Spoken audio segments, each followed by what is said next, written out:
Ho, ho, ho! Merry Draftmas.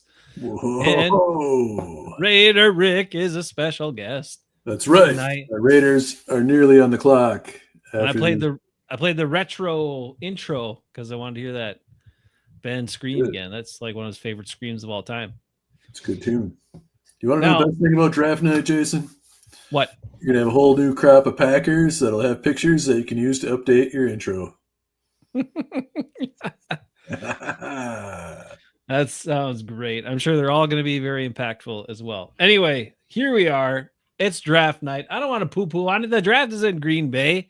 We were supposed to have a correspondent live on the ground, but he bailed. He blew it, then he totally bailed. So got a text from my nephew who said, "Can I be on your show? Are you guys doing a draft show? Can I be on your show?" I was like, sure, we'll do a draft show. Sounds like I have to now. And here he was all doing this research and looking forward to it and all this sort of stuff. Never once told me that he was going to go to the draft to be on the ground on site. And I was like, oh man, all right. Then I really got to do this. I got to get on earlier. We got to get him on the ground in Green Bay amongst all the people and all that. And then they showed up 4 minutes too late at capacity, not letting anyone else in. So I said, hang tight. We'll get you somewhere in the crowd and the masses. And instead he took off. He went home. Bummer. Because if he's prepared for this, that puts him light years ahead of either one of us. Yeah. I mean, he was standing next to a guy with a Dak Prescott jersey outside of the capacity spot. Well, as I said, the crowd was chanting in the background of the show earlier. Yeah. Cowboys suck.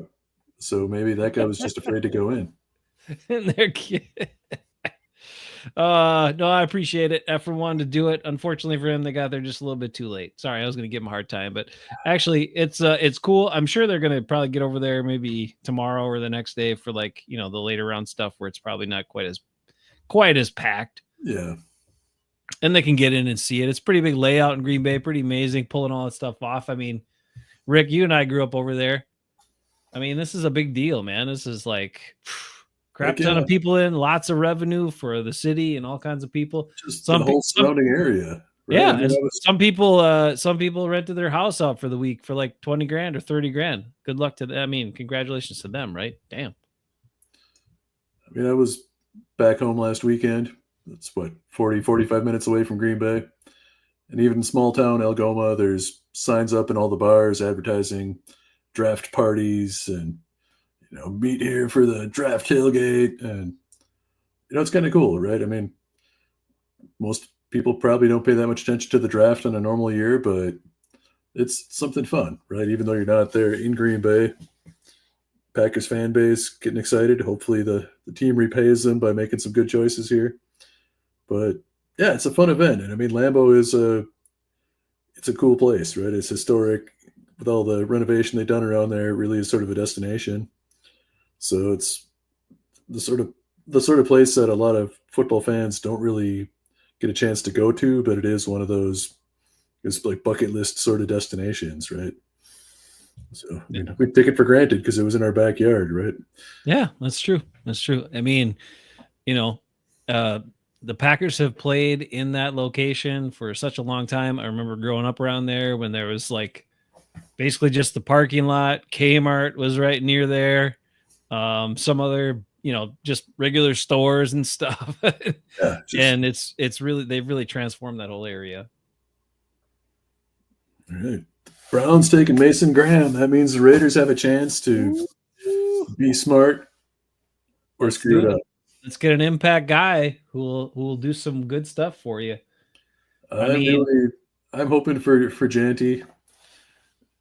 You know, the yeah, team really. Let's face it, there's a lot of holes, and I think that is one guy who can single-handedly turn around the offense.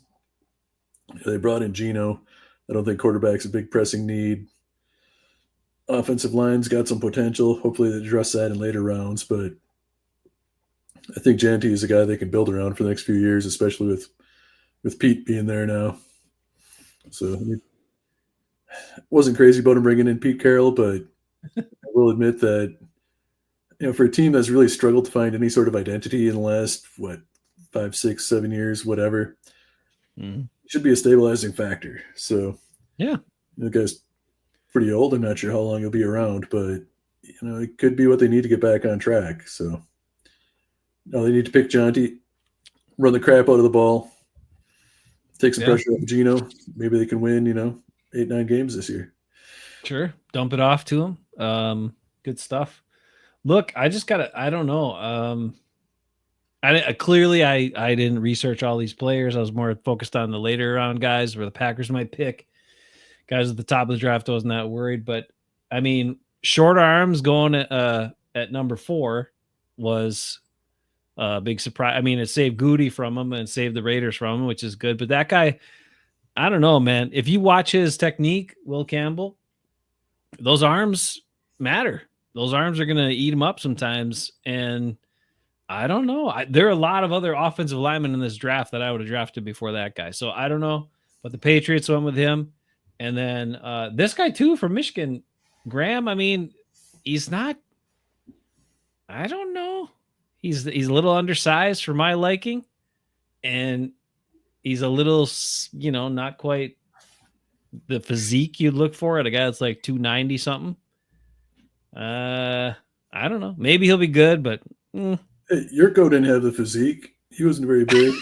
Yurko, yeah, he was but Yurko kind of used his gut more. Like I think he started off with a gut move, and then maybe gave him the shimmy shake, and the gut was still kind of like in one direction, and his shoulders were moving the other one, and they got a little confused.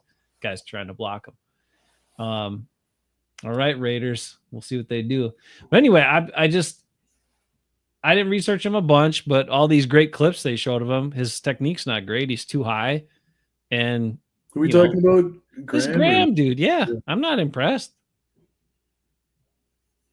I know he played for Michigan, but big deal. His size and athleticism doesn't seem to be off the charts, and he's got bad technique, so they got a lot of work to do with that guy. Let's see. Raj is up. Las Vegas Raiders. Do they get who they want? Ah! You're ahead of me. Back-to-back first-round draft picks for the Raiders. Pretty good. Pretty damn We smart. go. Nice job. I'm happy with it. I think it's a good choice. Yeah. They are in something. They're constant rebuild, but I think this is a guy they can build around. Hopefully, stop the carousel at quarterback. Got picked up some pieces for the offensive line. I think if they can get Miller re-signed and happy, anchored on the left side, should be in good shape. Gardner Mustache would have probably liked to have him on the team last year. Yeah, I'm a little sad they gave up on Gardner so quick, but yeah, I don't know. We'll see what Gino brings. I mean, 5'8.5" and 211. That's decent sized guy with moves and lots of good stuff for this kid. So, yeah, he seems to run hard. Mm-hmm. As long as they just get him moving forward, don't dance around. But he's got some attitude. I've heard some interviews with him, and he's. I wouldn't say he's humble, but it's just like wants to get out and play and just improve the team that drafts him. So not lacking in confidence, but Yeah, he played on the blue field. I mean, gotta love that. yeah. I mean, it helps to be kind of that height too, and you can make guys miss that are going high for tackles and stuff, kind of tuck under them or duck under them a little bit. Yeah. So it's a different dynamic than some of the the taller backs and stuff. Well, they signed Mostert as a free agent too, so I mean they've got crusty old dude that can change it up. Run, grind. Hey, set up that play action. That's when Gino's at his best. This could be a resurgence year for the Raiders. What if they follow suit and just use the heck out of this running back right away? Don't hold him back. Just let him go. They should. Yeah. I like it. Cut him loose. Now, I'm relieved that they didn't go quarterback. I was a little afraid they were going to fall into the quarterback trap, like where the Vikings were, like 15 years ago, where it's just like, struggle, bring a guy in, draft a guy. We got a young guy. I mean, the Locked On Raiders podcast I was listening to this week, they're talking about what to do with Aiden and, whether trying to trade him or keep him. Like, he was basically the guy. If you're trying to make him the guy last year, like, what are you going to get in return for a trade for him? Mid-rounder at best? Like, I don't know. I'm not sure he's starting material, but I think he's a good backup. So, yeah.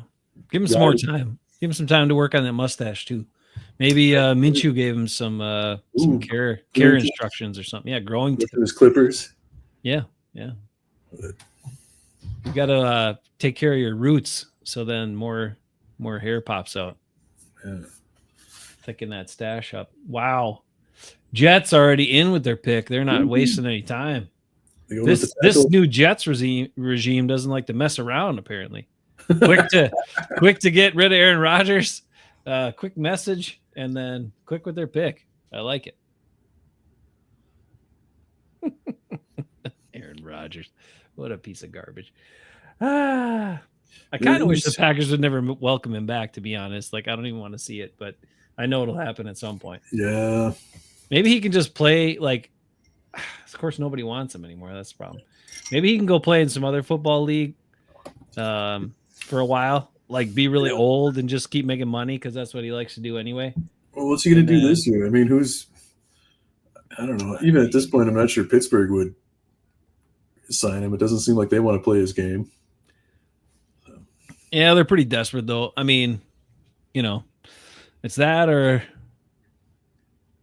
I don't know. He says Kevin O'Connell is a friend, but he calls a lot of people his friends. Like, basically, if he met you and you said 2 words to him, it benefits him. He'll say you're his friend in public spaces. So let's see what the Steelers do with their first-round pick, and that could tell us what. Yeah, we'll find out. Oh, man. They're showing some Jason Tatum on the ads here between this. Made me think of the NBA. It's making me kind of bummed out. The Bucks. I don't want to see him lose these punky Pacers again. It's annoying. Tyrese Halliburton's I know he grew up in Wisconsin, but he's kind of a punk now. I don't like him. Yeah. Isn't Tatum hurt? Why are they showing him? I don't know. Just Gatorade commercial. Yeah. He sells Gatorade, even if he can't play basketball. But I don't know if the Bucks can do anything, but I just don't want to see him lose to the Pacers here. So at least get to the next round. Giannis it's weird. Have you watched much Bucks here lately or kind of checked it out? Because just highlights. Giannis is like playing his ass off. He's doing everything, but like I don't know where these other guys go. Is Lillard coming back going to be enough to make a difference? No. I mean, the thing is, they turned it around. Like, they were consistently playing better when Giannis was basically handling the ball more. And when Lillard was out, and then Porter Jr. got some minutes and he did some stuff. So you don't want to shrink his minutes because he was playing really well. And Giannis was being like super effective at like passing, assists, taking his own shots, doing what he's got to do, playing inside. And with Giannis actually playing out top with the ball more, it actually allowed Brook Lopez to go to the low post where he can be a big guy. Yeah. So, but when you bring Lillard back, well, then Giannis has got to be the big guy, and then Lopez has got to stay out of the middle because he's got to keep room for Giannis. And I don't know. I like Damian Lillard. He's a talented dude, great shooter, great scorer. But for this team, I think he should embrace the role of being like a spot up shooter, not having the ball in his hands, but be a spot up shooter. Like he's a good shooter. Just hang out at the 3-point line, wait for the kickout pass, and let it fly when you get it. Fine by me. I think that would be their best bet. But also, Doc Rivers seems to make a lot of questionable decisions these days. So Bucks were doing a little better when Darvin Ham was interim coach there for a bit. Picks in for the Jets. I know. It's going to be Membu. It's very green.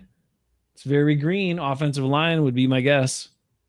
Membu is I think that pretty much everyone's been saying they'll go that way. Yeah, that makes sense. Yeah, they're super excited about it. It's Membu. Armand Membu. Apparently a really good pass protector. Outstanding pass protector.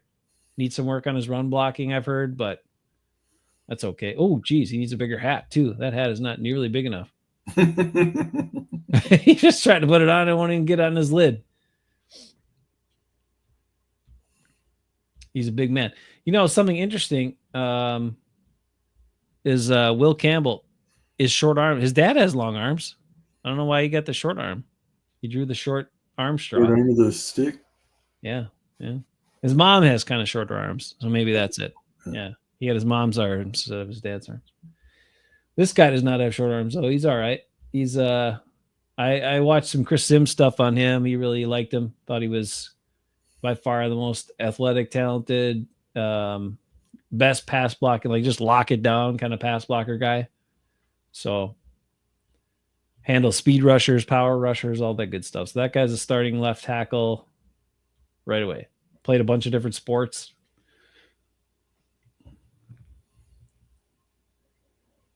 Yeah. Oh, I'm a little worried who the Packers will pick, but some people were asking, who do you think they're going to pick? I don't try to guess anymore. I mean, as many times as we went over this stuff, Goody, especially in the Goody era, it's like there are multiple sensible picks here sitting in front of his face, and then he goes a totally different direction. So I don't know what he's going to do. I would say it's like the Raiders when Al was still calling the shots, except that it's not. I feel like Al was more predictably bad. But Goody is just like,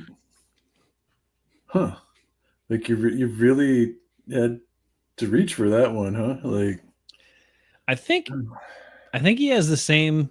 He's a pretty arrogant guy, and which you can tell. And I think he has to do that same sort of thing that Aaron Rodgers does, where he wants to think that he knows something that no one else knows. Like he's smarter than everybody else. Like he knows this stuff and no one else gets it. And so he's going to, and I think that's another part of the reason why he locks in on his early pick so hard and tries to sign him back for big money because he doesn't want to admit that he was wrong. That's right. And perception is key, right? I mean, yeah, perception is a lot of people's reality. Got one of the best shutdown corners in the league, one of the most dominating interior defensive linemen. That's what they've told us. And I mean, just a platoon of top-notch edge rushers. I mean, just think what's going to happen if they add another one in this draft. Like, they'll be unstoppable. Oh man! But I mean, more seriously, like, I am serious about that. As I said, I'm not. I didn't. I'm dead serious. He is an arrogant POS, and his arrogance makes him think he wants to show that he knows something that no one else knows, which is why he picks crazy picks like way off the radar that no one would have guessed. and that they not don't need, disagreeing and then with that also why part. he sticks with it. Why they show like a little bit of promise in half a season or one season, and then he pays them like they're the best in the league. It's dumb. It's a miracle the Packers are competitive so many years.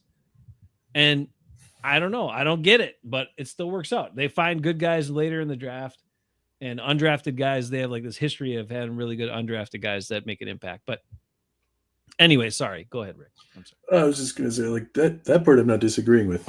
I was talking Oh, more about the drafting, like Bears still suck. Hey, drafting another edge guy because they'd be so dominant. But it wouldn't surprise me if they do, right? I mean, this is the frustrating thing. They invest so much draft capital into these guys they have now, and just you got to convince them that they're good, right? Like, but they're locked into these guys. They have so much invested in their edge guys already, right? Well, like, throw in Kenny too, right? Like, Yeah. why? And what are you getting for that? Enough output that they're saying Green Bay needs to draft an edge guy? Like everyone is saying Green Bay needs an edge guy. Right? Did I say this? I can't remember if I said this to Ben on a show or I just said this to him the other day when we were talking on the phone. But do you remember a handful of years ago when the 49ers had, they made a big deal because the 49ers had all first round picks in their defensive front, all first round picks on their D line, and their D line was destroying everybody. And it was a dominant defensive line. And, and they couldn't keep that all together, of course, because eventually some guys had to get paid and some guys had to move on and whatever.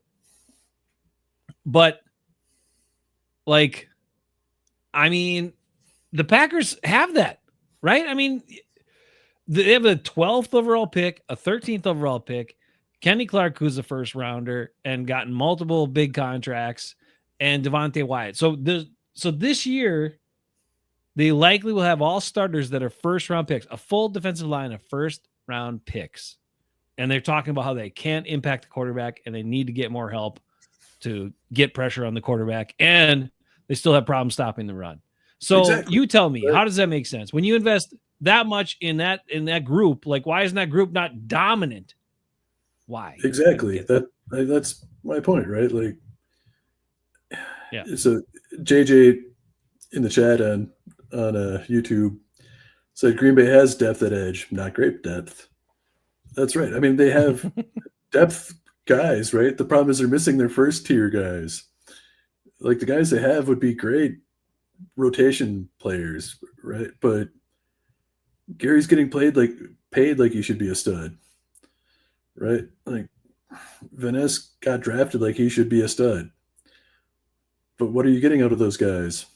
Rotational defensive end play? Right? I mean, it's one-dimensional too. It's not like they're a good all-around, all-over-the-field sort of guy. Right? So when your job is to rush the passer and you're not very good at it, I don't know. What is it? It's the problem. To the table, right? Yeah, that's the problem. I mean, Tatum McMillan goes here, wide receiver from Arizona, taller guy. He's one of the taller guys in this draft for wide receiver, and I don't know. He's got good hands, not overly blazing speed, not that shifty, but could be an effective receiver, or maybe just another bad Panthers pick. I don't know. We'll find out. We'll see. I mean, he could be the kind of receiver that actually went subject to receivers who Green Bay should take. I think they should not take another edge player. Last year at this time, we were talking about the depth Green Bay had at receiver. And I got to say, I think it was a little bit of a red herring, right? Like, I don't think there's as much depth as there should be. I think what they need is a reliable receiver, right? Like a guy like this, maybe not even that big, but just a guy that is an every down receiver. Like somebody's going to be there for every game, not missing half the games. Right. But someone that is a legitimate go-to no matter the situation, right? I'm not talking about another Devontae, like just throw the ball every time on stupid outs. Yeah. But how about a guy that's a little bit dynamic down the field? Like a guy that can go inside, can go outside, can work the sideline, can go over the middle. Right? Like about just having a receiver that's kind of a go-to, reliable, going to catch the ball if you throw it to him sort of guy? I hate the term wide receiver one, right? Like, fine, call it whatever you will, but how about just a reliable go-to guy, right? I mean, they got Kraft, but that only gets you so far. How about a guy that's going to open things up for him underneath? You know, Yeah. especially if you keep working Jacobs, right? I mean, one thing that would be great is if, I mean, most of these receivers do not have that much aggression in them. They don't have a dog at receiver, except for, you know, Malik. What's his last name? I can't remember. Malik Heath. Yeah. If they had a dude who was talented that had Malik Heath's attitude and aggression and fight, like that's the kind of guy you need, because that guy will get open. So if someone's trying to rough him up, he freaking powers through it. But he's also shifty and fast, and he can get rid of, like, you know, quick sticky guys too. So that's, like you're saying, it doesn't have to be this, you know, dynamic, amazing, could be a superstar athlete Christian Watson type, but a guy who can consistently get open against, you know, whatever type of defender is on him. Like Edelman did for the Patriots. Would be awesome. Would be awesome.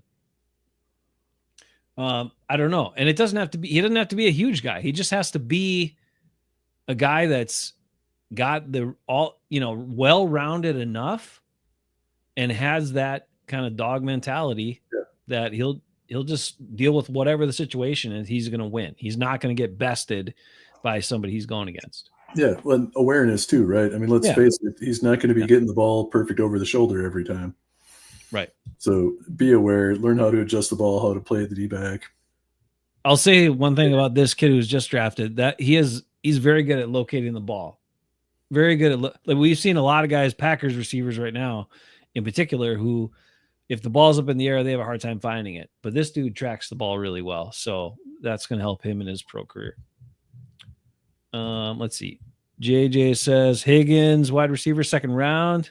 Maybe, JJ. We'll have to see. Look, I said it before, probably before you get on here, I don't try to guess what Goody's going to do anymore, because most of the time it doesn't make sense. And it was nothing that I was thinking anyone should do in his position, but yet he does. And then yet people say he's doing a great job. And somehow he's assembled this amazing team. Well, most of his early picks aren't that great. And he's already said that he plans on Quay Walker and Devontae Wyatt being here for the foreseeable future, or the future of this team. So, I mean, what have those two guys done that makes you say, like, oh yeah, we want to not just, we want to extend them right now? I mean, especially Wyatt. Like, what has he done, right? Like, Quay has had moments, right? I mean, but what Wyatt's done nothing, right? It's not like he's had that much competition. Yeah. I mean, he's an interesting guy because he does have some abilities, and he has really good pursuit. Like, probably one of the best pursuit speed defensive tackles the Packers have ever had. But why can he consistently not get on the field and beat out other guys? Like, I don't get it. Now, we saw at training camp that he gets tired pretty easily. Maybe it's his conditioning that keeps him from being on the field more. I don't know. But if that's the issue, then why are you saying, oh yeah, we want him, we're going to keep him, we're going to extend him, we're going to have him back? My first round pick, as Kelvin Banks Jr. goes, offensive tackle from Texas, here to the Saints. So tackles are coming off the board. That surprised me a little bit, but okay. But I mean, and I like Devontae Wyatt, and he can do some things that a lot of guys can't, but he's not consistently dominant. He's not even consistently on the field. And he's not great against the run. And he's not a great finisher. Like, he's a great penetrator, but he's not a great finisher of plays. Yeah. Where that's you don't see the explosiveness very often. Yeah. He doesn't play the run well. Like, use that speed, but you don't see it in the pass rush. Right? Like, it's like he excels against second stringers. Sort of. He fits right in then. I mean, that's just the way it goes. Like, When they play bad guys, they look Yeah. play bad teams, they look great. Then Lucas Van Ness looks great, and Sean Gary gets 3 sacks in a game, and Kenny Clark gets some pressures, and but we've said it many times. The Packers invest in these guys, and they're guys that are supposed to be the stars and the first round picks and the anchors of the team. When you put them against the top competition, they disappear. And that's been the tale of the Packers. So that's why I said coming into this season, and I don't want to poo-poo on anybody's season. If you want to go into this season having a lot of hope and excitement, do it. I've seen it too many times. It's the same guy at the top with the same ideas and same strategies. And so I'm going to expect the same result, which is disappointing loss in the playoffs if we get there. Yeah. That's it. That could be. And the other North teams all got better too, made significant moves to get better. Yeah. It's going to be a tough road. Packers could be the basement of the North. I mean, I'm not sure I would say the Lions took a step forward, but they were already up there. Yeah, right. But the Bears should be better. Yep. The Vikes, this McCarthy kid is as good as they say he is, or even decent. The Vikings should be certainly not worse than they were last year. Yeah. And if Rodgers holds out for the Vikings to come calling, comes in to be the savior. Maybe he actually retires and unretires to really bring it back to the Favre tale. Bears pick is in. What are these Chicago Bears going to do? I mean, I would say these people kind of lucked out for weather tonight in Green Bay too, because they could have been like stormy and crazy, and they could have all got hailed on and all this stuff. All day here. Yeah, we had some wicked hail last week, right at the tail end of last week. Yeah. I mean, bigger than there was stuff that was well above golf ball size stuff, and that's not even did major damage like in southern Wisconsin here. It's kind of crazy.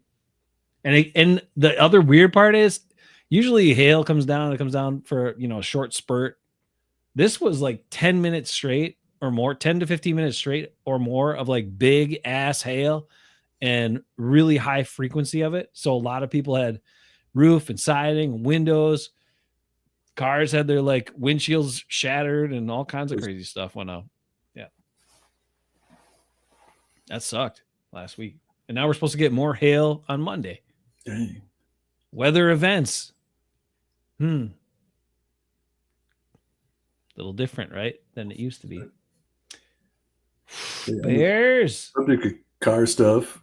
Yeah. Give a shout out to my kid. Got his driver's license on Monday. Woo-hoo-hoo-hoo. There you go. Yeah. Congrats. Pretty excited. Dealing with the insurance company, so I'm not excited. But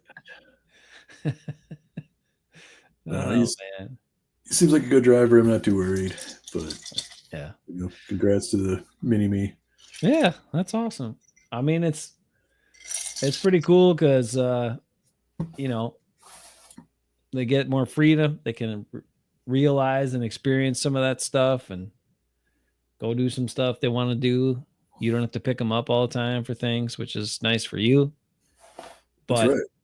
At the same time, you're a little concerned, right? But if they just do, I told Evan, I was like, yeah, accidents can happen. You could do everything right. Something could happen, but just be aware, do your best, try to avoid people who are driving reckless, and you should be fine. Yeah. Because he was really worried. He was dragging his feet getting his license because he was so worried about all the other things that could happen and all the other people on the road. And I get it. I mean, I couldn't tell him like, no, well, you're wrong. Couldn't tell him those aren't legitimate concerns because people can do crazy stuff at any moment. But you just got to be aware and know your vehicle and know how to react. But I'm expecting, something to happen here in the first year. It usually does. See. It did for me. I got in a little pumper on that first year. I don't know what you did. I wasn't quite Weasel-esque where I run into a tree and knocked. Was that the gutless? Yeah, ran over somebody's bush and some other stuff. Oh my gosh. Moment of silence for McMichael. On the 50th anniversary of Walter Payton's selection by the Bears. Wow. The Bears are so sad that they have to just celebrate really good selections. Anniversaries of really good selections. Hey, I know neither one of us have done a ton of homework on this, but JJ's asking about other receivers. Other receivers? Yeah, so he's asking about the Iowa State guy. The kid from Texas, I think they probably will go with him in the first round. Yeah. I think he'd be someone who could be sort of a game breaker if they draft him. Yeah. Higgins from Iowa State's probably a reach for the first round. I'd be a little surprised if he's still there in the second, but if he's still there in the second, I think it'd be a good pick. Guy's got good size. Supposedly has good hands, but faster than Alan Lazard, who is also Iowa State guy. It doesn't say that specifically, but I would guess that. Well, the Bears go tight end here with Loveland out of Michigan. So Bears are bolstering their offense and creating some more weapons for Caleb. Tight ends, a young quarterback's best friend, so you got to have a good one.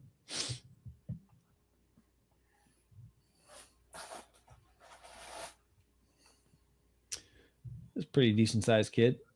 Yeah. Got some good speed. So this was, I know, a pretty high pick for tight end generally, but this guy produced. He had the record for most catches in a season by a tight end at Michigan ever. So it's a pretty big deal. Well, and it's a position they can use help at. Yeah, for sure. So.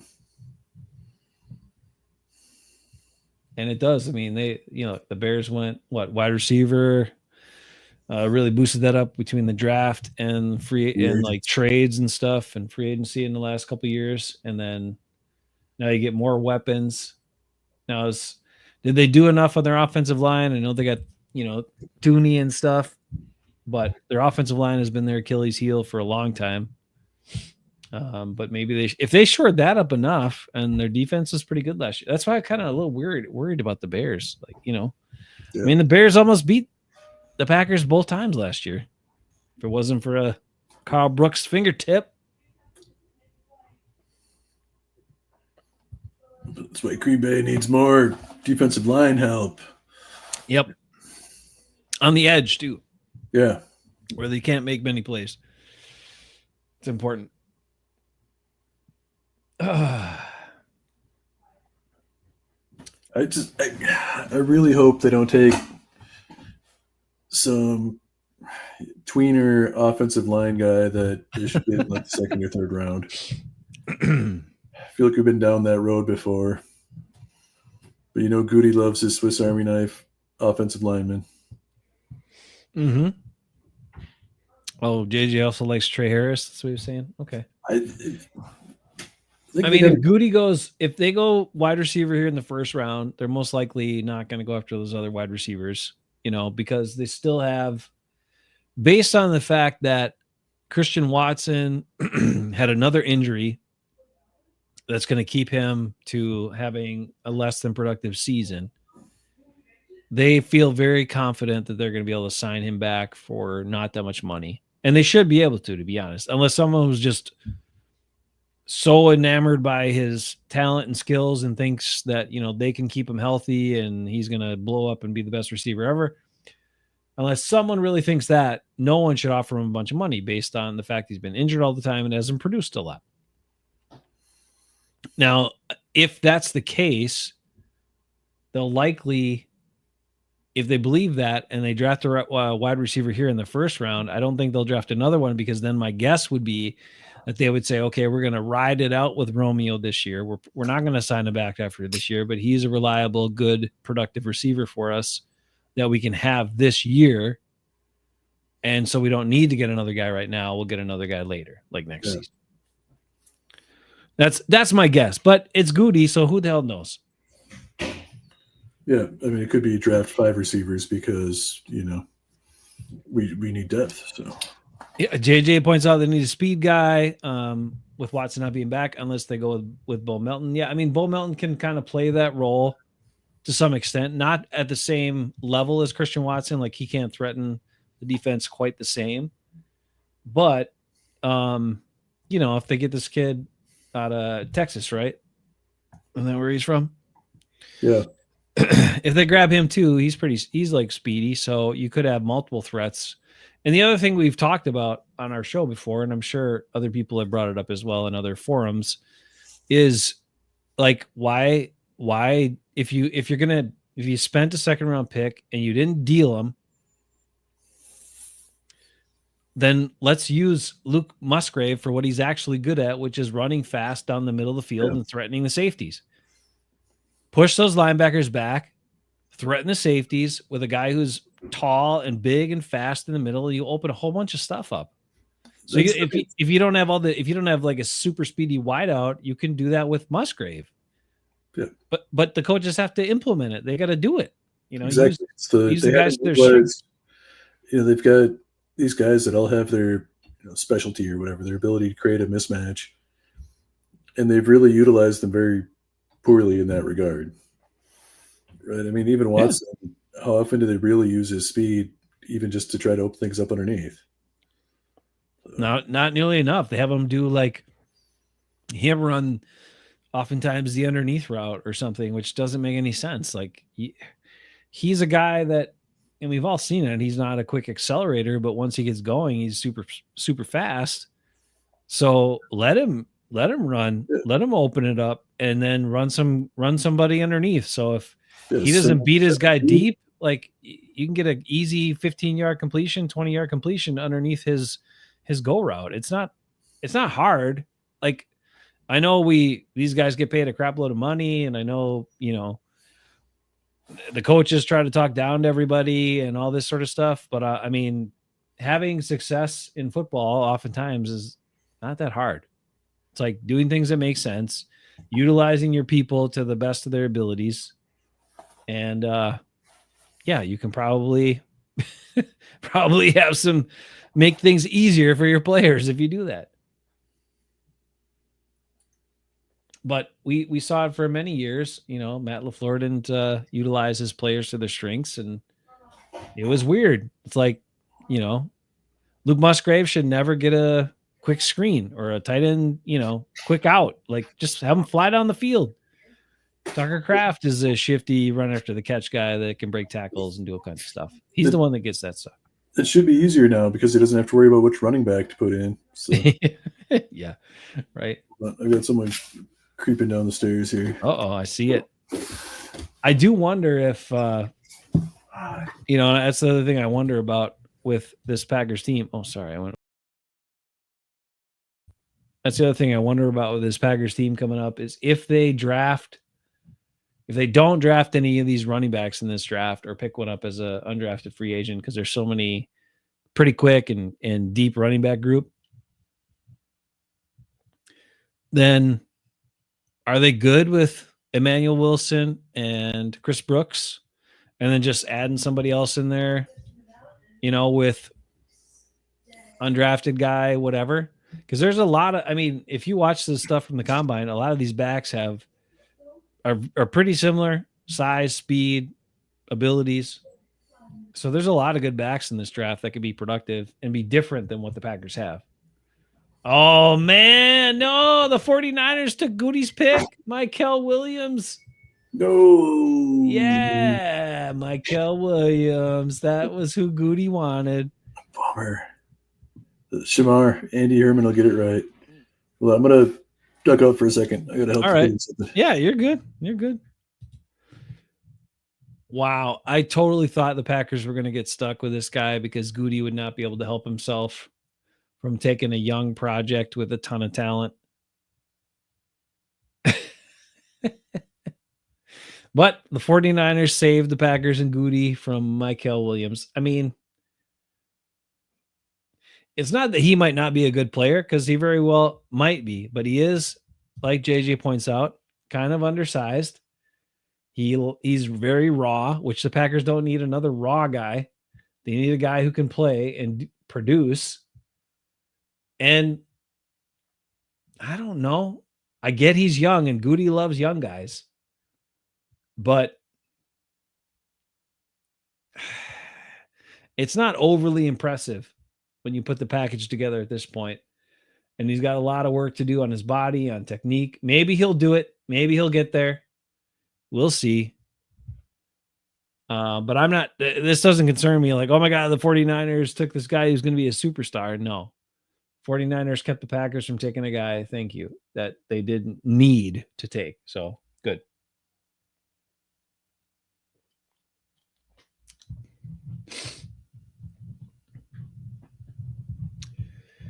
Well. Hey, Lee's here. I'm ready to be disappointed.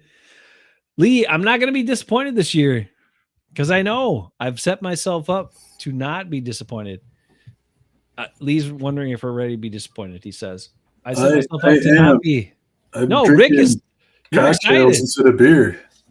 You're excited because you got your guy for the Raiders. Raiders are moving on up.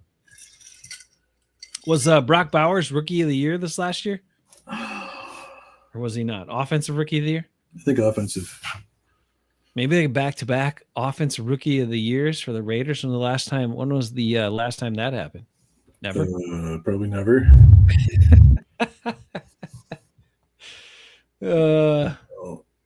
Awards. I like guys who got something to prove, who got a chip on their shoulder a little bit, and who are not going to get complacent.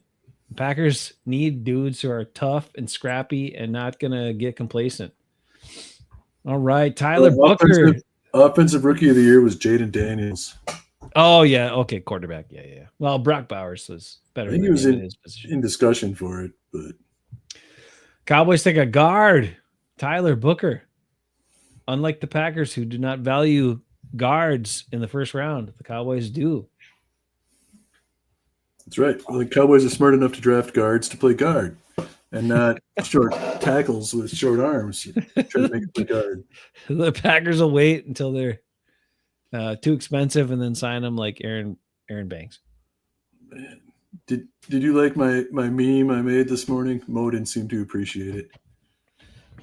What was it again? Serious. He's all serious.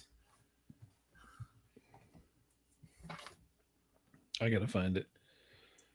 I'll put it up on the screen and it's gonna look awesome because it's gonna be like a screen on a screen. Look at that. Oh yeah, that's right. It looks like in Goody's head. Swiss Army knives. What the Packers' offensive line actually looks like in games. Swiss cheese and full of holes. Aw. That's pretty good. Mo tried to argue. See, but Mo just tries to argue everything that anyone puts up. He always likes to take the other position just to create debate, I think. And yeah, the offensive line was better, but it wasn't great. I mean, well, he also compares it to the Vikings offensive line, so I get it. Yeah. Let's see. There's some resistance in the middle. Lee says all the draftees look like they were sitting at IKEA. What? Well, it's explain the reference to me, Lee. Maybe it looks cheap and modern. I mean, they did just build it all in small market teams, so it's probably on a budget. Right. That's true. Yeah, it could be that. Wow. Jerry Jones didn't muck this one up. Wow. I bet McCarthy would have liked this pick. He seems guard. Happy. A guard. He's on the cast I'm watching. He looks pretty happy. All right, good. All right, here was the update from Ephraim. They were at maximum capacity. There were 10 people in front of them when they said maximum capacity. Sorry, no one else gets in. So they went home. Ephraim said, "I'm pretty skinny. I only count as like a third of a person." She says people were not very happy that couldn't get in. Could be riots in the streets of Green Bay tonight. Ooh. We'll find out. People be throwing their beer cans and saying, "Gosh darn it, I wish I got in." Oh, yeah. JJ thinks that the Cowboys pick was a reach. And maybe, but it, It's pretty high for a guard, but hey, if you you want the know what you guy. need, you know what you need, right? Well, that's the thing. I mean, do they need another receiver, or is the kid from Texas going to be sort of the same thing as CD Lamb? So Maybe not as big of a pain in the ass, though. That maybe might not be. as big of a pain in the ass, but he's also not very big, right? I mean, he's not going to be complimentary and like being a possession sort of guy. So Yeah. Nate Dizzle, who's still on the board that you want for the Packers? Rick, I know who you want. who do I want? Yeah. You Undersized want the tackle D with short arms. tackle? You want the D tackle or you want the wide receiver? Because I that's kind think of where we're going here. I would like him to take Golden if he's still there. I mean, that's a sort of playmaker, receiver, game breaker that they thought they had in Watson, but they don't. Should be I would think, a little better rounded than Watson. So if Golden is still there, I'd be okay with that. We're not unreasonable. Like every year, we have multiple picks that we would certainly be fine with. It's just that Goody usually doesn't pick any of those guys. So, yeah, I mean, draft this kid who's a dynamic wide receiver. I'm down. Draft a defensive tackle. I'm down. So who do you want at tackle? Do you want Harmon, the guy from Oregon? I think so. I think so. I mean, JJ wants Grant or Nolan at 23. But I don't know. Nolan's not very fat. I mean, for a D tackle, it got him listed at under 300 pounds. Yeah, I like my guys a little fat. Especially it's Green Bay. He's cold. Coming from Mississippi, He's going to need insulation.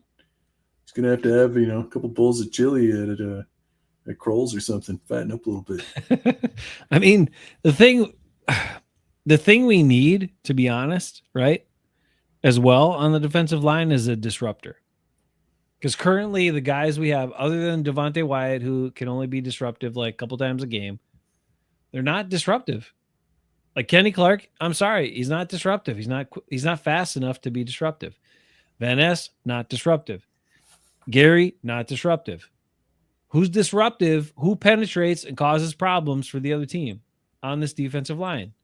Nobody. We need a guy who can be disruptive, but also is strong enough to deal with, double teams at times and whatever. But I don't know. And if you got a dude who's big that can handle it, awesome. I get it. If there's a really big dude, because you did let TJ Slayton go for hardly anything. So whatever. Yeah. They let the wrong guy go there. Yeah. But anyway, that's what they got. I mean, we still got Kenny. We got no TJ. So between these two, between Harmon and Nolan. Yeah. Who was it here that was Grant? TJ says that big Harmon one? missed a lot of tackles. So that's so between him and Devontae Wyatt, maybe one of them will make the play because they both could penetrate a lot, and maybe one of them, or at least they'll both be in the backfield, so they'll screw some stuff up. That could be helpful. And then maybe the linebackers just put McDuffie in there again. They signed him back. That was at least a good move. Put him in there. He'll go tackle people, right? I mean, could work. I didn't see Ole Miss play this year, but reading the review of Nolan, I mean, he sounds pretty scrappy. 6'4", so he's tall, a little under 300 pounds. I mean, he's not exactly small, but I like my guys. I like my guys a little shorter, especially if they're around 300 pounds. Yeah, but then they don't get the fingertips to block the kicks. They do have Carl Brooks. I forgot. They do have Carl Brooks. Not that he can be a 80% snap guy, but he can be really effective if in a rotation. But I'm sick of rotations. If we get a first round defensive tackle, I want a dude who's going to play a lot. He's young. He's dynamic. Play his ass a lot. Right? That's what I want to see. Yeah, I mean, they could find a guy like Slayton, right? I mean, that was a mid-round guy that they took a shot on, probably because he was giant, Because he's huge, yeah. and it panned out, right? I mean, Mm-hmm. it took a little while. I wasn't sure we were going to get Oof. that. Kenneth Grant goes to the Finns at Oh, number 13. So there's your, he's not going. He's got some laggy video in Maryville, Indiana. Holy cow, this feed is terrible. They need some better internet service in Maryville, Indiana. Come on, Kenneth Grant. wow. So, I mean, I think there's a good chance one of these two guys will still be there for Green Bay at this point. Yeah. So, I mean, just again, going only on what I'm reading here, Nolan sounds like he might be a more attractive pick than Harmon, but people could say a lot of things, a lot of nice things when they write a review. So, who knows? You know what? I didn't want this guy. His mother describes him as a gentle giant. I don't want a gentle giant. I want an angry giant. I want a pissed off, scrappy, angry giant who's going to rough some people up. I do like his size, though. I mean, it would have been nice, kind of. He's a big dude. Yeah. Especially after, I mean, that's the thing. When you start to get like 320, 330, 340 guys that big, but then they can move. Those are guys that aren't that easy to find. There's not that many guys like that. There's big guys who can't move, a la Gilbert, but this guy can move. And like TJ Slayton, even though he was a mid-round pick, 5th round pick, a dude can move. So that's why I can't believe they didn't try to sign him back. I can't believe the Bengals got him as cheap as they did. And only for 2 years. I mean, I know he's 27, but he's right in the prime of it. So I watched his, as a side note, I watched his introductory press conference. The Bengals had an introductory press conference for signing TJ Slayton, welcomed him to the Bengals family. And it was kind of cool. He seems like a cool dude as well. So I wish him well. He follows in the footsteps of guys like Mike Daniels, who went to the Bengals after being on the Packers and did some stuff. So good luck, TJ Slayton. Just don't tear us up if you play. He does play us this year. They play the Packers this year, so don't tear us up too bad. Colts pick is in. These teams are not messing around, Rick. No. Man, Ben's going to miss the Packers pick if he doesn't get back soon from St. Petersville or wherever he went, somewhere in Minnesota. Peter.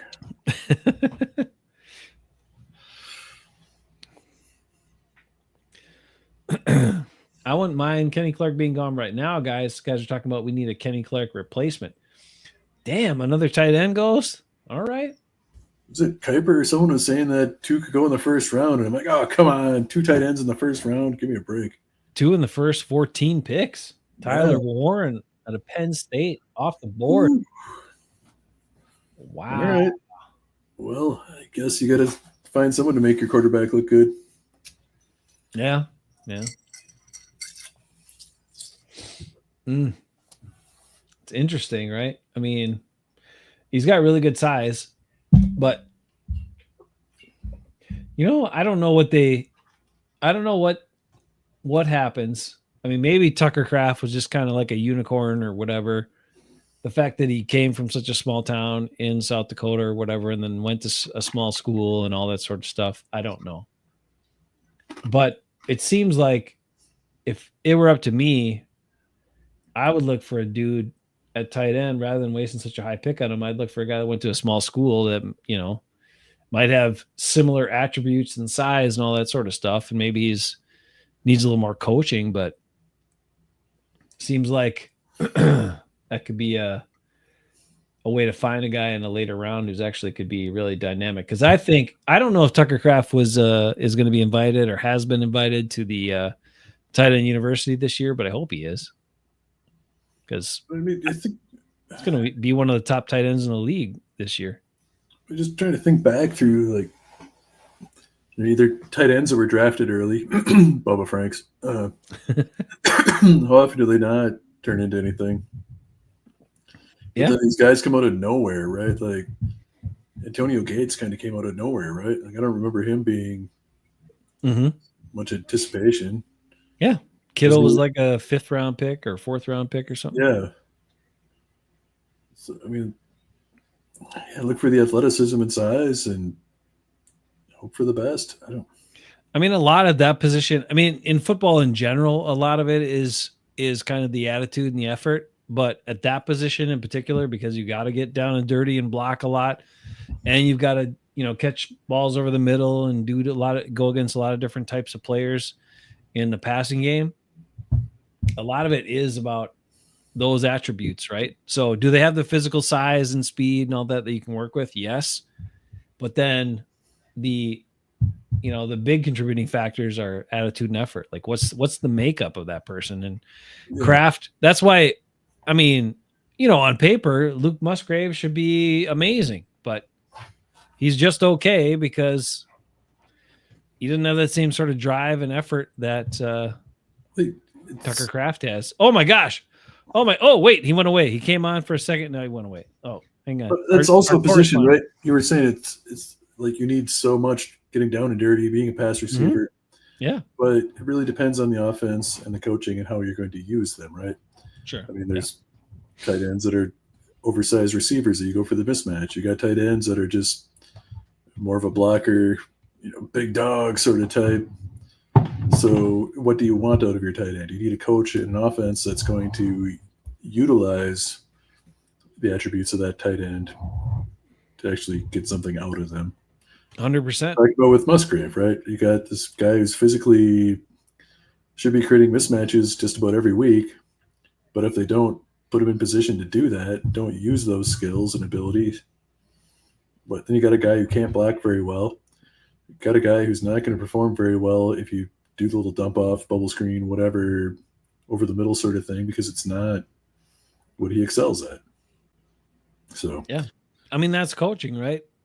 Evaluating what the guys are good at and identifying it and implementing and putting them in the best positions to be successful and make an impact on the game. and really That's coaching. it's something Green Bay's really struggled with in the last years or so, right? Yeah, quite a while, I think. Oh, Quite a while, to be honest, because even go back to the McCarthy days, it was win your one-on-one matchup, right? Wasn't that all we ever heard? But yeah, it should be kind of like that. Oh my gosh, look at this. We have our I thought it was going to be a Ben, but it's someone who's much No. more handsome than Ben. It was supposed to be our on the ground correspondent, Ephraim Guest. What happened? You were supposed to be at Lambeau right now telling us about all the excitement of the draft. What happened? So there was a bunch of people. What? So there was so when we got there, they started closing the gates, and then 5 minutes later there was a bunch of people, and then everybody started getting mad. Even the Cowboys fans who would be disappointed by their pick? No, it was because they wouldn't let us in. Oh yeah, no, I know, but you could have just told the Cowboys fans they're just saving you. They're helping you from being disappointed by seeing your pick in person. You won't be just go to a local watering hole and you'll feel better. I didn't see much Cowboys fans. You were standing right by a guy in one of the pictures with a Prescott jersey. I saw that. You were. I got to tell you, I know you're young, but you got to work on your correspondent skills. You got to be aware of your surroundings. You got to tell us the inside scoop. That's why you're on the ground. When you're on the ground, you got to give us a feel for the atmosphere and the environment. So, Ephraim, are you trying to say there were a lot of people, more people than you've ever seen in Green Bay before? Yeah, definitely. Wow. Even more than like game day? Yeah. Wow. It was because there was a lot of people. Now, is it true? We'll go to Rick in a second, but before we go any further on this Packer stuff, is it true that you wanted your parents to rent out your house for the week for 30 grand, and you guys could have just vacated and lived, in the woods or on the street for a week. It was kind of my mom's idea, but then we thought that it wouldn't be a smart idea, so then we didn't do it eventually. I mean, how bad could they trash your house? Right? I mean, it probably not worse than 30 grand. Like, come on, man. And then you could have built in a contract that said you pay for any damages, right? Any damages goes right into the Ephraim College Fund. But then they probably wouldn't have signed the contract if they knew they would have damaged something. Wow. Always poo-pooing. Okay, well, what was the environment like there? How was it? Was it exciting? I mean, other than people being mad they couldn't get in, was there a lot of noise, excitement? Well, there was a lot of noise of people wanting to get let in, like let us in. A lot of people were chanting that. Wow. Or boo, and a lot of some people were swearing. Oh. Okay, well, we know you can't say those words. Rick, what do you got for our correspondent here? Well, guest? I was just going to ask him how many people he has staying in his room and how much he was charging them per night, but we already got the answer to that. So. Do you have people sleeping on your floor this week? No. In your basement? No. On your front lawn? No. Not that they know of. Okay. No, not that I know. He was there in the morning. You don't know. Just know that you can charge them for just being on your front lawn. Like, you walk out there, if your parents forgot to do it, you can walk out there and be like, $50, guys, for the night. You know what I'm saying? mean, you get our tree coverage. Pay up. Our neighbors, well, I mean, like a house, like that's like a few house, like a little bit of near the park. They have a big party going on in their garage. Heck yeah. And there's a bunch of people. Are you trying to say there's no party at your house? That's true. It sounds loud in the background, like there might be a party at your house. Oh no! Oh, Minnesota in the house. All right, you have questions for our correspondent who never. I thought he was supposed to be at the draft. Yeah, he just stayed in his bedroom. I was just going to say, you should go down to that party and then it would sound like you're there and then people wouldn't know any different. Oh. They wouldn't let us in. What? There was too many people. You're the worst correspondent I think we've ever had. I don't think you've had any correspondence. Hey, the Falcons pick is in. Who is it? It's Jalen Walker. Jalon Walker. Oh, Jalen? Is that how you say it? Jalon Walker. Edge. They're taking more of Goody's favorite guys. This guy is he's a half linebacker edge. Yeah, that's a Goody likes. He's too linebackery for a Goody.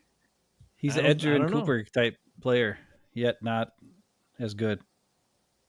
He's got interest in fashion. That's important. Ephraim, would you select a football player in the first round based on his interest in fashion? No. Wow. No. Why not? In like the second round, maybe then. Oh, second round. Okay. Don't you want your guys to have other interests other than football? You don't want them to just be about football, right? If they play good, then yes. Okay. That's fair. Hey, Ben, did you hear the Raiders had a good pick? I heard they took the best player available. Yes. That's right. Rick is excited. Instead of just doing something dumb that people would want dumb things to do. 2 years in a row, Raiders. Woo! They could just run the crap out of the ball and maybe win 8 or 9 games this year. Yeah. Well, I can guarantee he's better than the Packers running back. Oh, who's a former Raider. Oh, man. Yeah. All right. He's better than the 3 former Vikings they had. Draft correspondent. One more thing for you here that we got to ask is, are you disappointed? Are you disappointed that the Packers may draft somebody that you weren't expecting once again in the first round? Because I think that's probably what's going to happen. So are you disappointed about something that hasn't happened yet? Yes. Look at him. He's thinking about it. Look at he's thinking about the question. Um, thinking He's about the thinking it's the dumbest question he ever heard. I got It actually I is. lost my train of thought. So It is, actually the question I wanted to ask you, because last time you were on our show, this is what I had to bring this up. Last time you were on our show, you professed that Devontae Adams is your favorite Packer in the history of true. all Packers. Do you recount that statement? Would you like to retract it? Take that back? I would like to take it back Yes. and say that my favorite Packer is Jaden Reed. Wow, he looks another guy who drops passes Oh, in his early man. career. He likes receivers with bad hands. That's all it is. That's because he's too young to have watched Sterling Sharp. Go back and watch Sterling Sharp videos and watch how he catches it with his hands, like, and grabs it and snacks it right out of the air like a late hands, grabs it and goes. And then he breaks a bunch of tackles, runs over guys, and he's fast, and he's big, and he scores a bunch of touchdowns, and he bounces off of dudes. That's a good receiver. Packers don't have anything like that. Oh, your mom is saying that you're going to go back tomorrow. Yeah, after my haircut, then I'm gonna go back. We're going back to the draft because there's probably gonna be less people tomorrow. Maybe. There are going to be some drunk people tomorrow. All Jason Eckes and Bruce. I can't believe they didn't let you in. That's bullcrap. What about Really? people? What about people that got like hotel rooms I know. and Yeah. stayed in Milwaukee, and they live in like Texas, Yeah. and they drove 2 hours from Milwaukee to Green Bay, and they got there late, and they didn't get in? I'd be Yeah, it didn't PO. matter. They let in 2 people, but that was it. 2 people. So there's only 2 people in the entire room to watch the draft. No, like out of like the entire group that I was in waiting to get in, they only let 2 people in. Did they have Aaron Jones jerseys on? That's why. No. One Oh. of them was wearing a Bears jersey. Well, then they should have never let him in. That's Maybe it was in ridiculous. his Michael jersey. Sympathy. Okay, well, okay, that's sad. But still, what was the other guy wearing? Or girl? Nothing. He was wearing like something, I think it was like associated with a baseball team. What the crap? So they let some random goofball in and a crappy Bears fan, but they wouldn't let Packer fans in? I'm telling you, Lambeau Field is just... The Packers have lost it, man. Who's in charge of this place? Mark Murphy still in charge for a little bit. Well, I mean, it was more the security's fault for letting them man. in. Murphy is in charge of security too. All right, so Cardinals pick is in. There's a lot of people there, Ben. There's a lot of Is people. there? I can't see. I don't know. There was a dude standing nearby our correspondent with a Dak Prescott jersey on. He didn't get in either. So he probably did come all the way from Texas and had to stand outside. That would suck. Why is Ephraim? Have you been on before, or just is this the first time you were on? Did you correspond from the actual draft? No. Man, you are the worst correspondent. There was Like too many people we swearing. build you up as we're gonna have a man on the ground on the inside, I thought we had. and here he is in his bedroom. Did you hear why he wasn't No. broadcasting from there? There's No. too many people swearing. Oh, that's You've seen this wait a show minute. before, haven't you? That's a good point. That's a good point. We'd have been fine with the swears. It's Yeah, okay. trust me, I've sweared plenty of times on this show. And another D tackle off the board. Yeah, deal tackles are gonna go, which There is weird goes because they Nolan. keep saying how they're so deep, but it's like, but people keep taking them.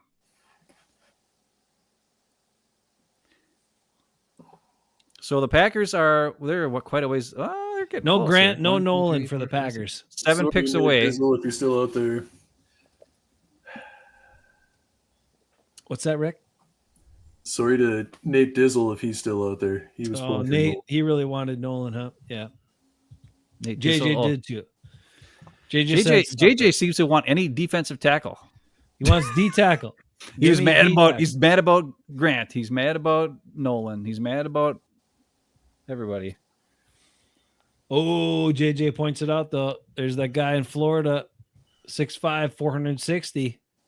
Let's do it, Packers. 6'5", Let's do it. 460. 460 pounds? He said he understands he's probably got to lose about 20 to play in the NFL, but I think he's got to lose more than that. he said he knows he's probably going to lose a little weight, but I mean, come on, really? What was Gilbert Brown back in the day? He was a lot shorter and probably close to that. They said 340, but we know it was more like 380. Yeah, I would give him 380. I mean, Eddie Lacy was like 290, and he was a running back. So come on. Yeah, hold on. Let me see. Hold on here a second. So, Ephraim, what else was it like down there? How long did it take you guys to get down there in the first place? It didn't take that long because really?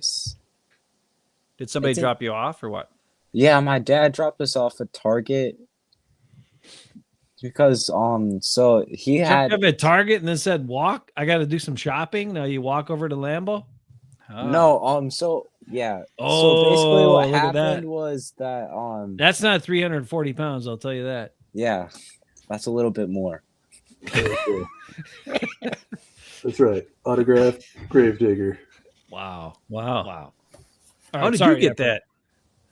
My parents got it for the kid.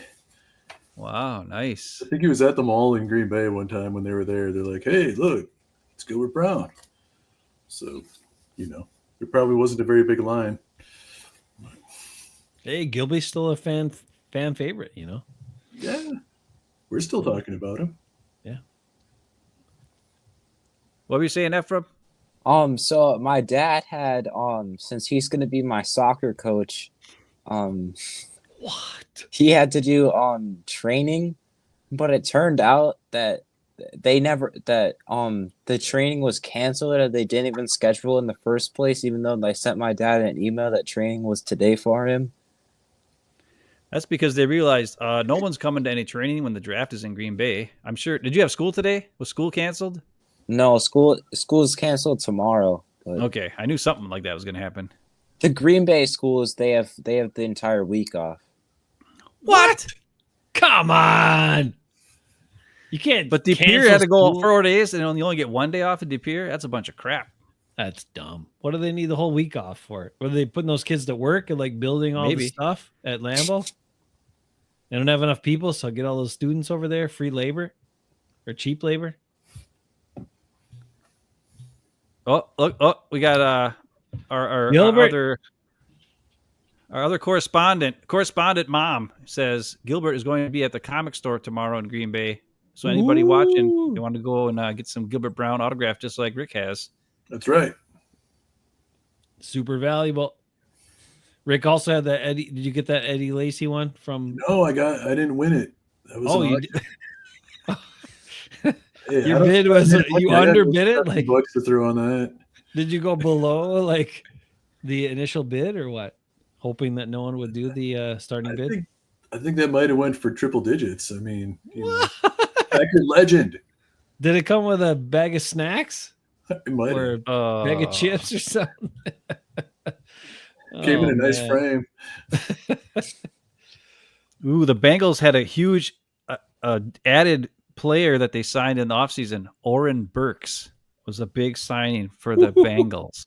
The Bengals are signing all these former Packers. They signed Lucas, Patrick. They signed him. They signed TJ. Pretty Actually, good. TJ and Lucas Patrick is pretty good. But I know. Burks has won the Super Bowl, and he was good on the 49. He went to 2 Super Bowls in a row.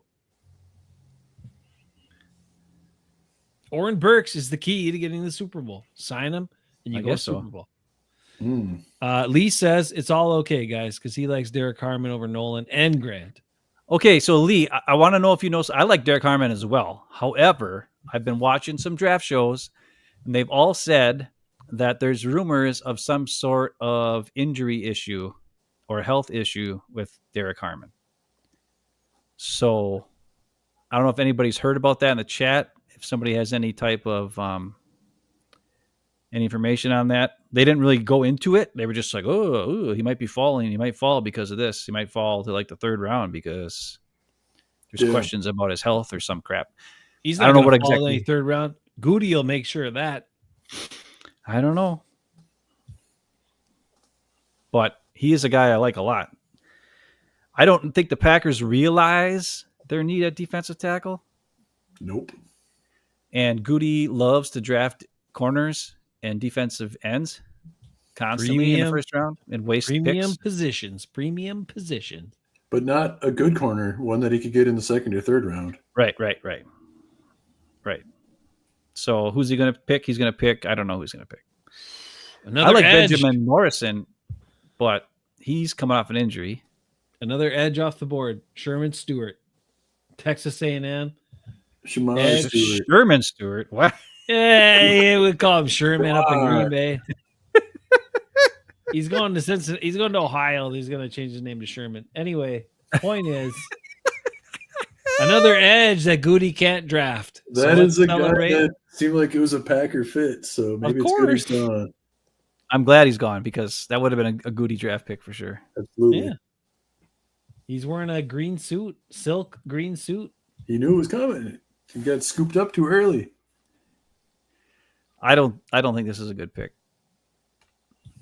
The 49ers took Mikael Williams at like pick 10 or pick 11 early, so Goody couldn't draft him either. Oh, that big D tackle.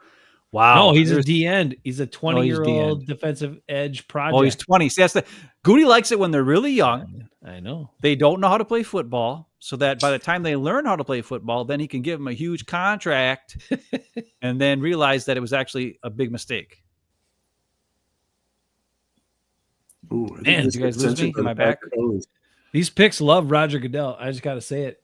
He's getting some of the best hugs he's ever gotten in his life. Wow. No, they hug him. Ephraim, you should have got on the stage, got a hug from Raj. You got to fight your way in there. Next tomorrow, you got to fight your way up stage. Just go crazy. I was actually tonight. Get this. I was at your cousin Olivia's concert. Well, I don't know what it was. Some kind of thing where a bunch of bands played, and the band before her played the final countdown by Europe. Yeah. And their singer could not hit the notes. And I almost jumped on stage and grabbed the mic from him because I was like, come on, man. What are you doing? Because he was like, his way sounds like, we're heading for Venus. I was like, wow, that was really bad. You got to have some self-awareness. If you're going to sing like songs like that, you got to have a little self-awareness, right? I know. And then when the song was done, he's like, oh, I probably should have dropped it an octave. And I'm like, yeah. Yeah. Oh, Goody would have totally drafted this Shamar Stewart guy.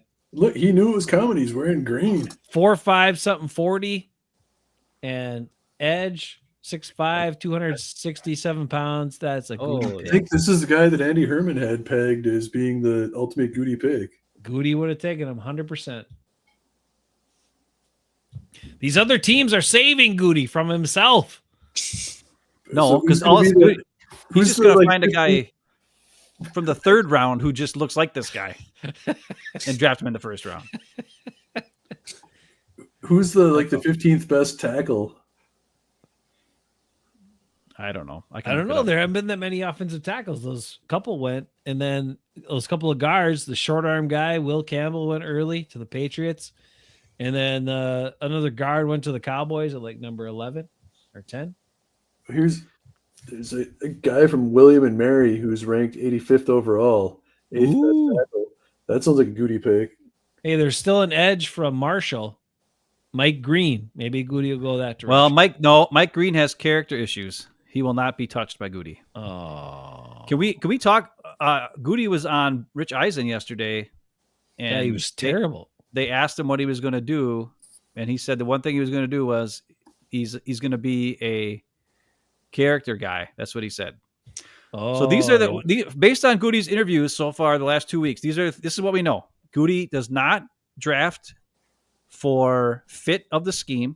He doesn't care, apparently. He drafts for guys who are versatile but not necessarily good at anything.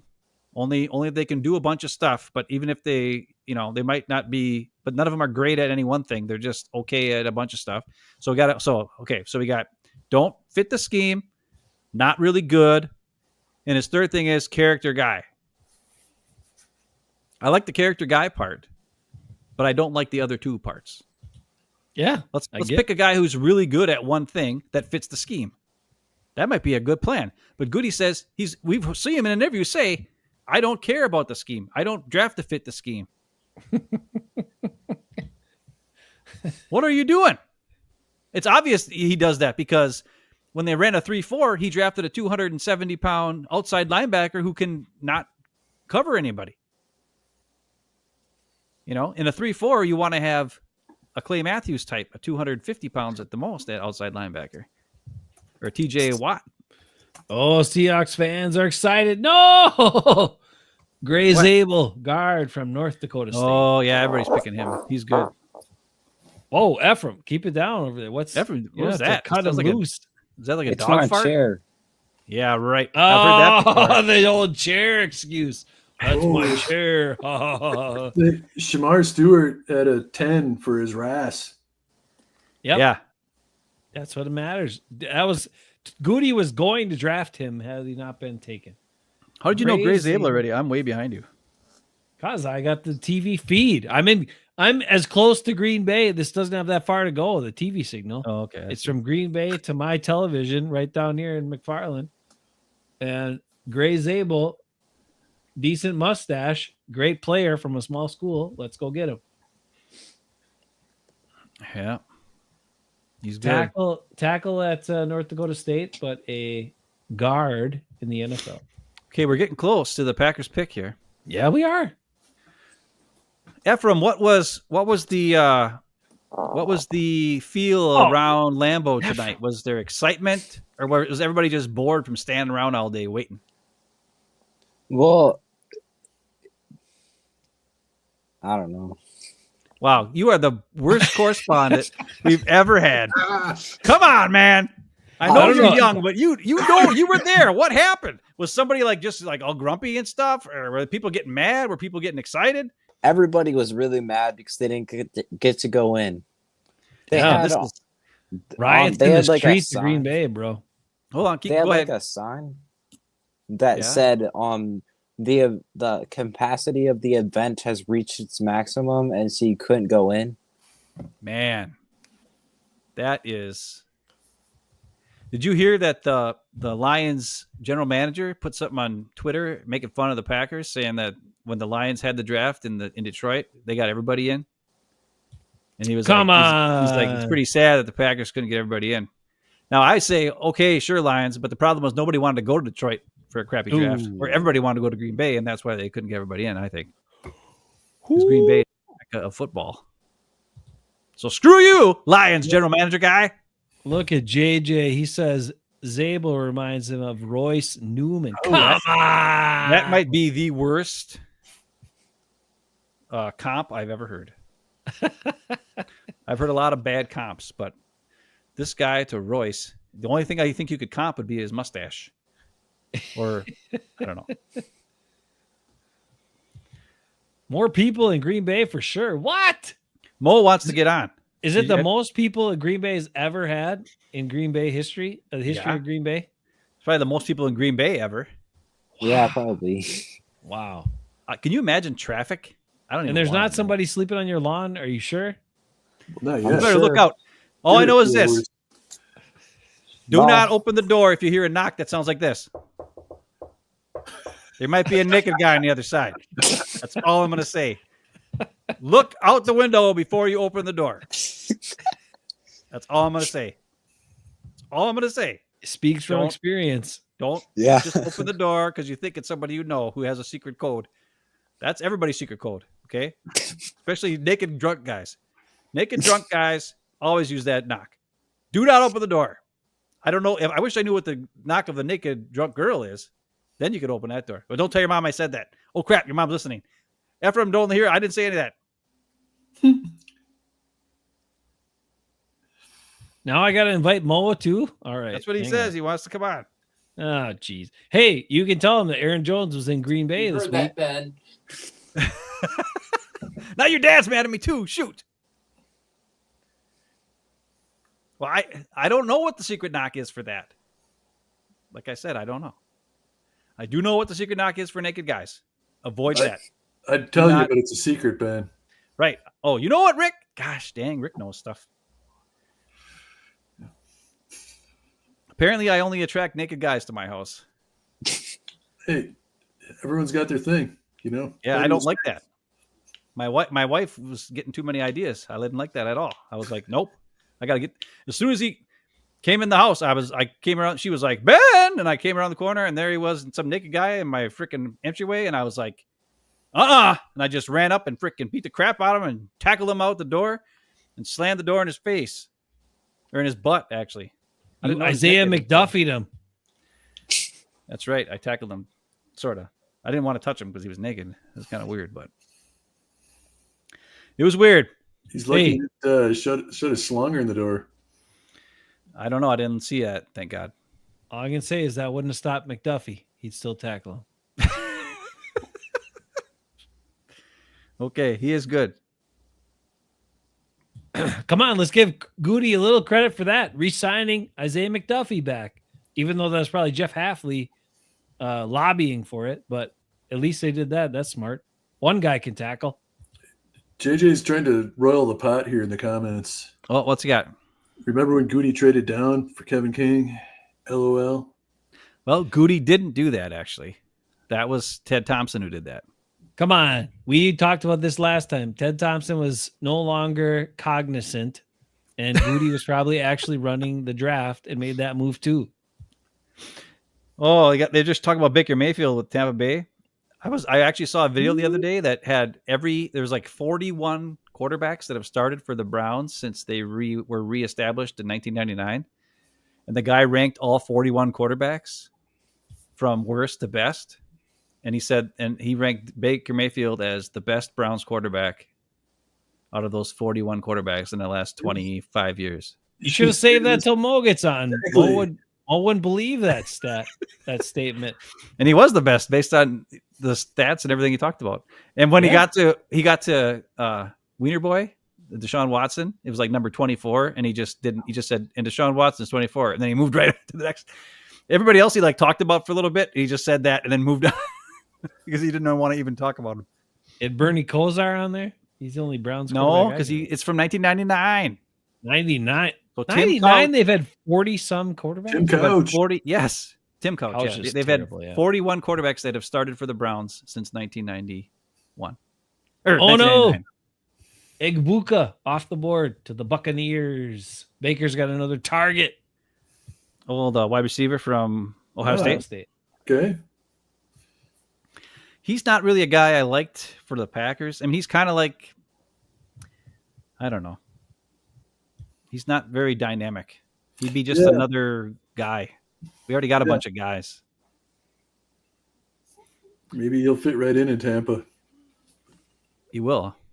Ephraim, your mom apparently is on a first name basis with all these draftees. She just says Emeka to Tampa. Maybe she got into the party and you didn't.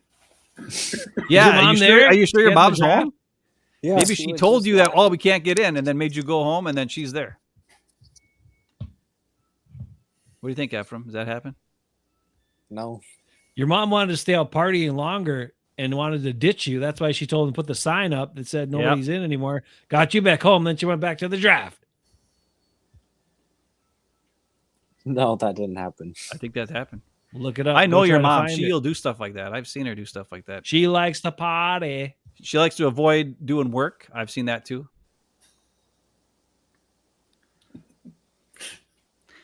No she'll comment. she'll never do the dishes her whole life. And I don't then, think and that's- then claim that she did them after I went to college. Yeah, right. I doubt it. She did. No, she didn't. Grandpa did the dishes. Yeah, who's Wildman's pick? We should get him. He's the He called Jordan Love back in the day, so he knows something. I didn't tell him we were doing a show. He probably doesn't know. He never looks at his notifications. I should probably send him a text. He might get that. Yeah. All right, I'll work on Dad. Dad will tell us who the pick will be. It's got to hurry. There's so many live draft shows nowadays that we probably got like 3 people watching this. Seven. JJ, Sarah, and JJ. I gotta say, Lee was here. I gotta tell you, we had Lee was here? we The got new some guy. dedicated. We got some dedicated people. We didn't do a show forever, and then we came on to do this one because we were told we were gonna have a correspondent on the ground at Lambeau Field. So we're like, we better do this show. Damn, even though my kids got musical and all this stuff. And then we got a correspondent from his bedroom. Well, I mean, whatever. Well, at least he's got yellow and green in his room. So at least that kind of You're up to the press box. accurate colors in his room. Yeah, and he's got that. You went It's into Royce. It's your framed Royce Newman thing on the wall too somewhere. Well, yeah, it looks like he's got a Royce Newman on his wall right there. If you look at our screen. Yeah, it's good. Can you rub that off? You probably can't. Try scratching that off, Ephraim. Try rubbing it off. Oh no! He left. Oh, he went away. He's sick of us giving him crap. Now it's just Royce in his room, not even him. Wow, that's worse. Come back, Ephraim. There he is. Wow. Oh, he's gone again. Whoa. Oh, there he is. What? You're pulling some wild stuff over there. Holy cow, the Packers are 4th in line. All right, I got to text Dad here, see if he gets on here. You guys take over. Ephraim, give us some more insight into what it's like around the Green Bay area this week and this weekend. Yeah, what was all the kids talking about at school? Packer stuff? No.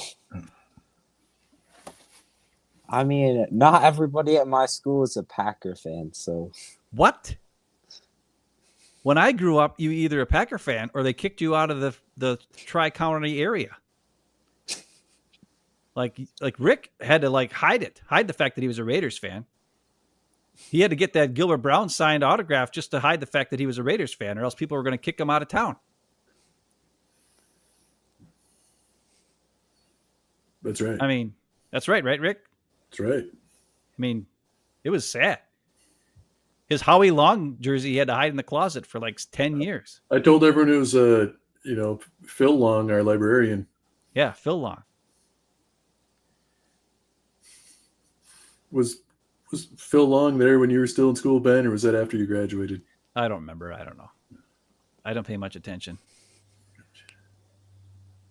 I never went to the library. You have to study to go to the library. Some people are fans of the Dolphins and the Bears and the Vikings and the yeah. What?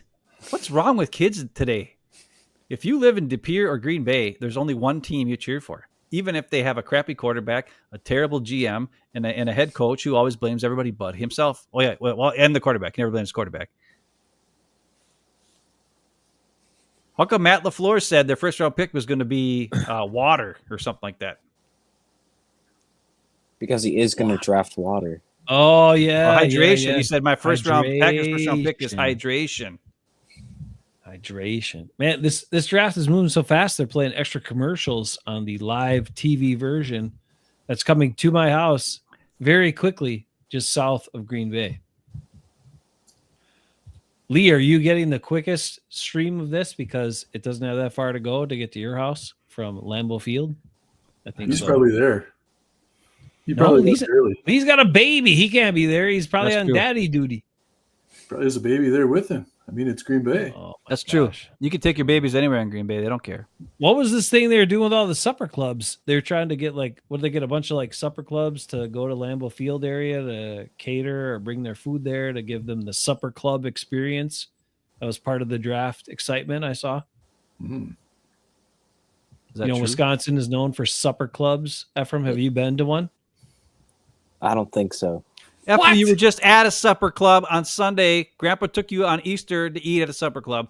I know because I talked to Grandpa. That's a supper club? Yeah. Then I've probably been to a few.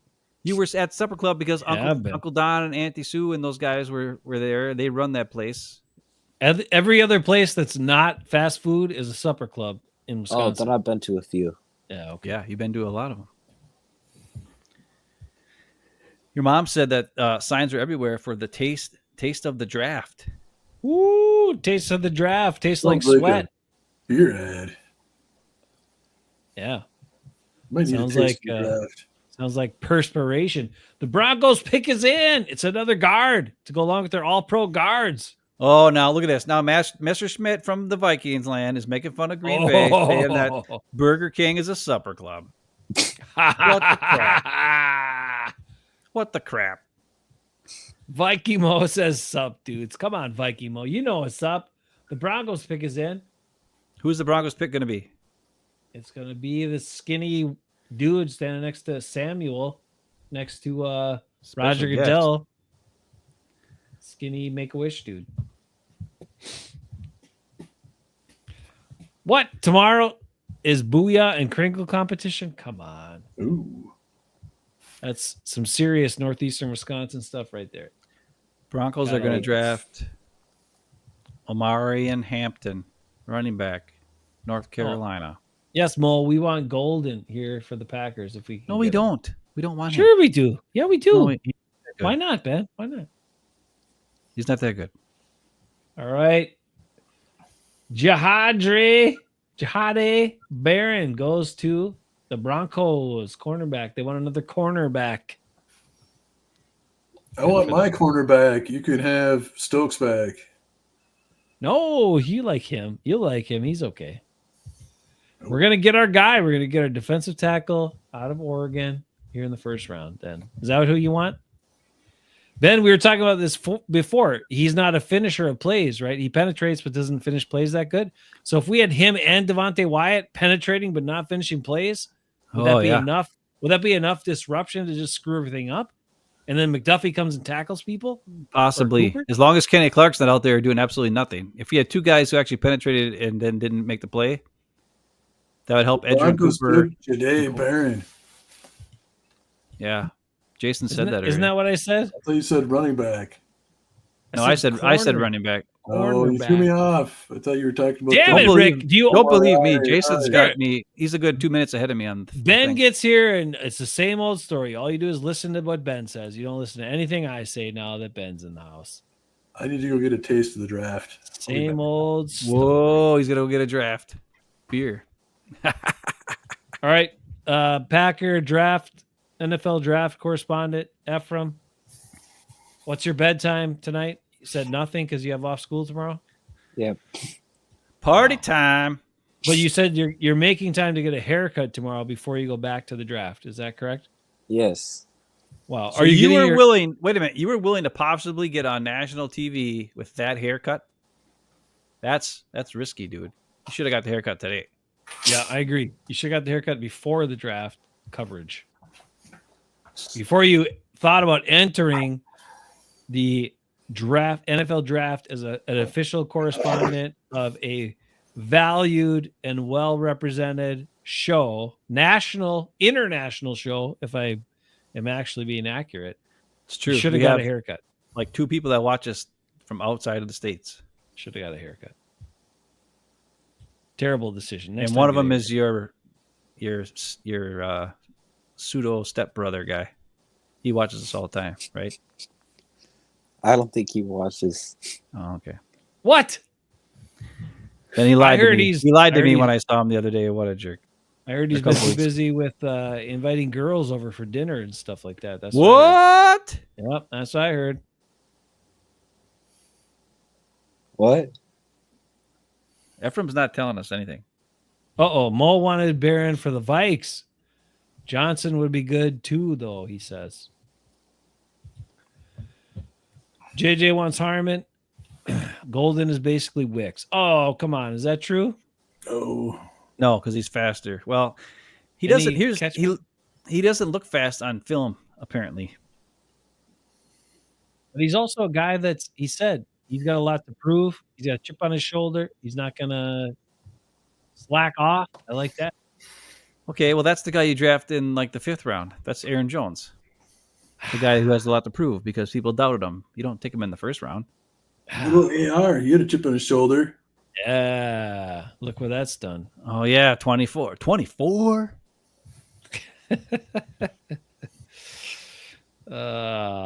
Lee's saying the trade back. No, don't do a trade back, Lee. Come on.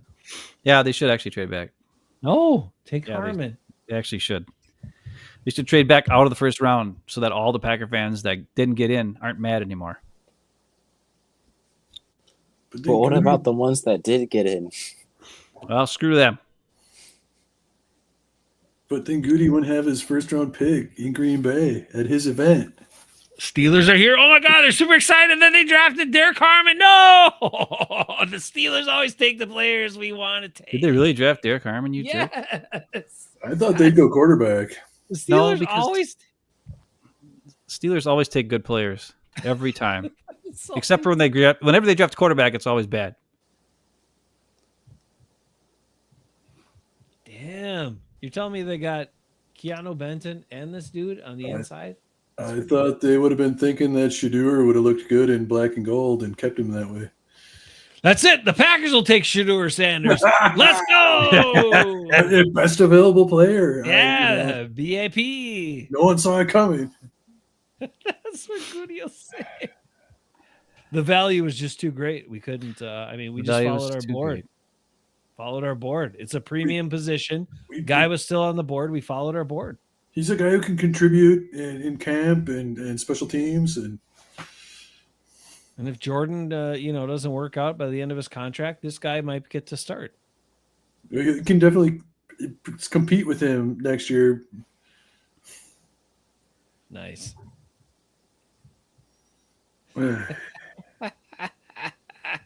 Lee thinks it's going to be golden now that Harmon is drafted.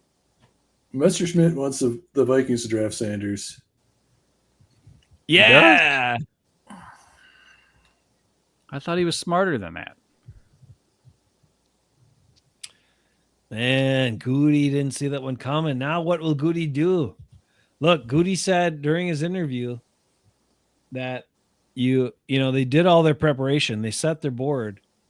They're not going to change it here in the last couple of days because a lot of you can get caught up in some things and change it. He's seen that before. We don't do that here. So, Right. So whatever his board said last week, that's what we're going with. We follow the board. So Mo asked, the Packers go with cornerback Johnson. If you're going to follow the Goody MO, I mean, they signed a DB, so that means you got to draft more. That's true. We're due for that. Yep. It's either that or guard. Well, we'll do that. Yes, the other guy they signed was a guard. We'll do that and then keep Jair, right? Isn't that the... Yeah, 'cause there's no trade partners, so right. Might as well keep him. I mean... So we'll draft a corner in the first round and keep Jair and sign Hobbs. Smart. 2 tight ends in the first 14 picks, Ben. Yeah, that's kind of It's kind of crazy. I'm glad we have our tight end. Tucker Kraft. The other guy stinks. Lee says Johnson is like Jair, doesn't tackle well. Though then I hope the Vikings do draft him. He's also slow of foot. What? Slow of foot? Yep, and he's mostly a zone cover corner. Oh boy. Who sits back and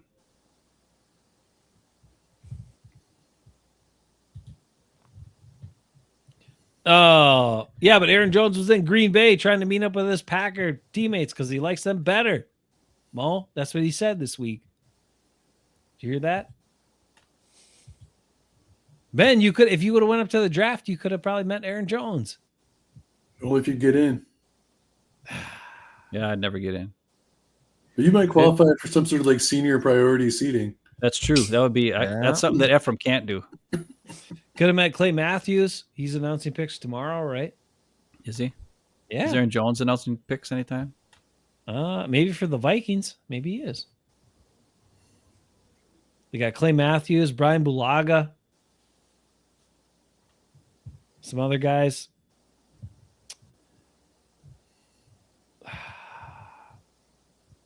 What did JJ say? See, you got to pick Sanders. We're there, JJ. Best player available. Doesn't matter what the position is. BAP Ephraim. Ephraim now, formerly huge fan of Devontae Adams. Now it's Jaden Reed. You really love guys who drop the balls.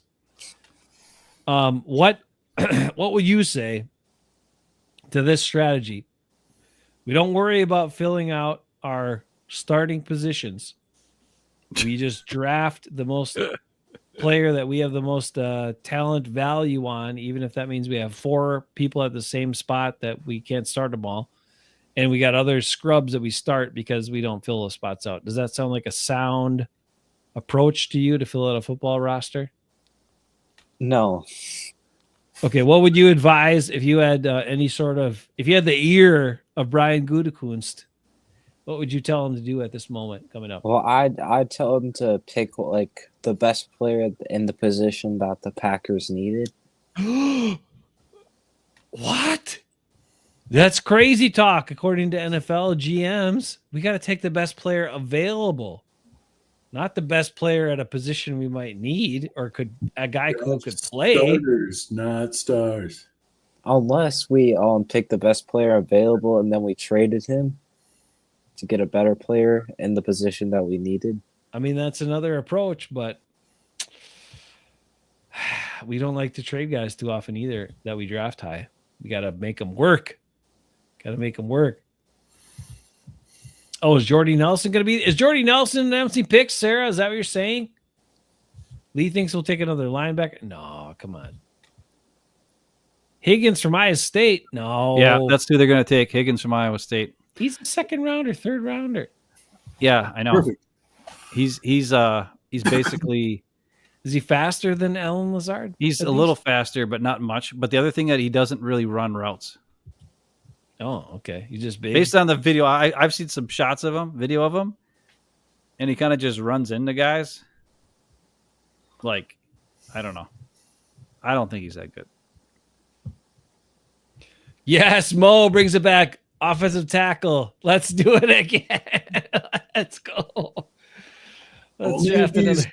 picked a round too high and not really a tackle and not really a guard. Then we'd be talking. I like the Stanford receiver, but I mean, they're not gonna. I don't think you'll take him at 23.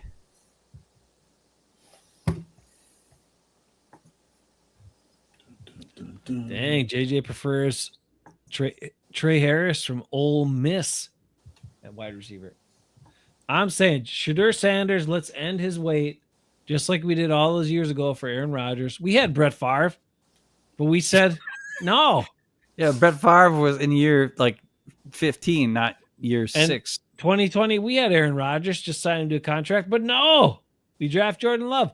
Let's do it. Let's draft Shadur Sanders. Yeah, we signed Jordan Love for a while, but give this kid some time to learn. Maybe the Chargers will pull a Vikings and not get their picking on time. Maybe. Only 26 seconds for these Chargers. Let's go. I can tell you who I think Gooey's going to take. He's going to take Josh Simmons, tackle from Ohio State. That's what Mo says. Who's coming off an injury, but Yes. he won't have to play now. Goody don't care. He said, they asked him, do you think the first round pick is going to have to play this year? And Goody's like, nah, we don't care if he plays. That's so funny because Goody said the draft is the lifeblood of the Packers organization. They rely so heavily on it because they're a draft and develop team.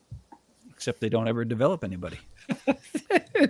So he also said that only 1.6 last year. You said, I actually watched our draft show from last year the other day at work. Smart. A lot of good information on that. You said that Goody said only 1.6 draft picks signed back with their team after rookie contracts up. Except for the Which Packers. actually means that the draft is not the lifeblood of the Packers, or at least not in like finding great talent. It's about maybe filling the roster. I mean, all the best players on the Packers team last year were the two guys they signed in free agency. Those are the two best players on the team. Pretty sad when you think about it. And when you go back and look at the 2020 draft, the 19 draft, the freaking 21 draft, the 22 draft for that matter, all crap. Even the 23 and the 24 draft. What did you everybody think saw how about great those? they were. What do you think about that statement this week? Goody was asked about Quay Walker and Devontae Wyatt's future, and he said, in the long-term plans, we got to extend them and get them locked down. Well, Yeah, because that's what he does. He signs back his first-round picks, lets everybody else go. Even though those guys have proven, like in TJ Slayton's case, should have signed him back. Luckily, they did sign back, McDuffie, like you said. But I don't know. luckily they let Josh Myers go, thank God. And then Josh Myers got picked up for like 2 cents. The Jets picked him up for 2 cents, and he's going to be the backup to the backup at center for the Jets or something. Or the Giants or whatever team you went to. Chargers got their pick in the lick of time. Here we go. We're on the clack. We're on the clack. We're on the clack. Who's the Chargers pick? I don't know. Jason might know. No idea who this is. I'll find out shortly, though. Raj is giving us the business and the news. Oh, they're excited. They're super excited. And they drafted Omarion Hampton, a running back from North Carolina. Right. Wow. The Chargers pick a running back? All right. Yeah. Cool. They signed Najee Harris, didn't they? So. They did. Najee Harris, whose longest rush of his NFL career is 37 yards. Wow. Yeah. That's ridiculous, isn't it? Warren is 5,000 times more explosive than him.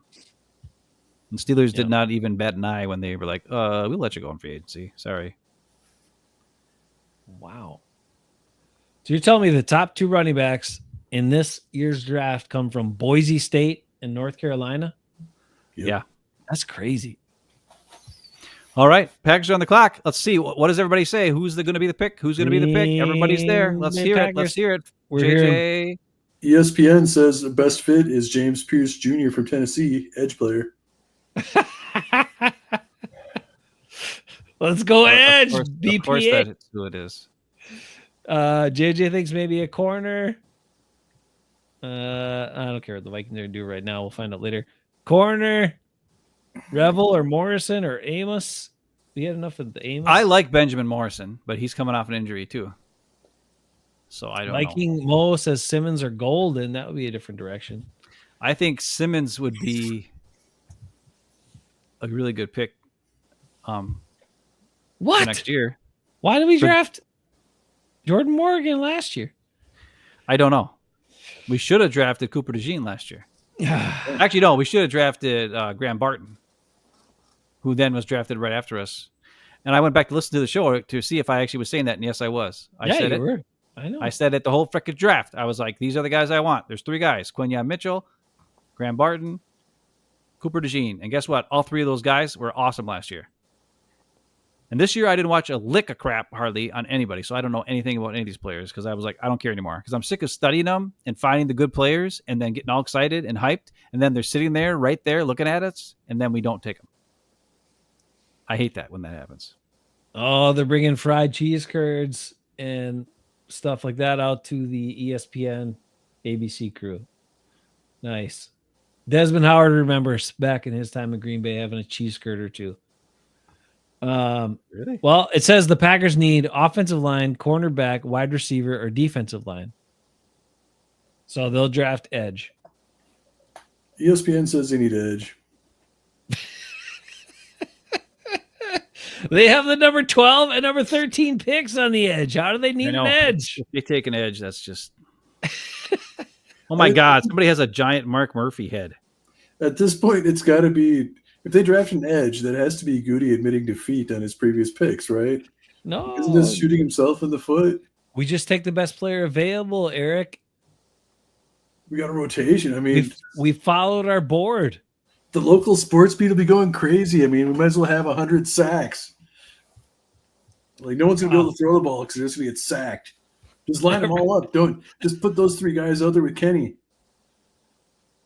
They just showed the Packers War Room on NFL Network, and nobody looks happy. Because they don't know what to do. Goody got up and walked away from the table, and nobody looked at him, and they all looked somber and sad. Oh. Who's the 15th best tackle? I don't know. Desmond Howard's hungry, man. There's a lot of Packers fans there saying, go Pack, go Pack, go. Draft somebody we don't know. That's what Can you imagine? Because it rhymes. They're showing the whole place right now. You know, Ephraim, you're lucky you didn't get in there because it looks like you couldn't see jack squat. This stage is so far, like there's people so far back that they can't see anything. Thanks, Mark, with his big head. Yeah, and then people are holding these dumb Mark Murphy heads covered up. How many people behind that guy can't see? I think they fixed his teeth for that cutout, though. No, they didn't. They didn't? They still got the wanky teeth? Yeah, I still got the wanky teeth. Desmond Howard, Packer legend, Super Bowl MVP Ooh, for the Pack. there's a guy, Carson Vincent, offensive tackle from Alabama A&M with a RAS over 8, There we go. and Let's he's get it. the 19th best offensive tackle. That sounds like a perfect Goody Pig. Oh man, Rick, why say such things? I'm gonna say my thing. I'm going with what I said before. Mike Green from Marshall.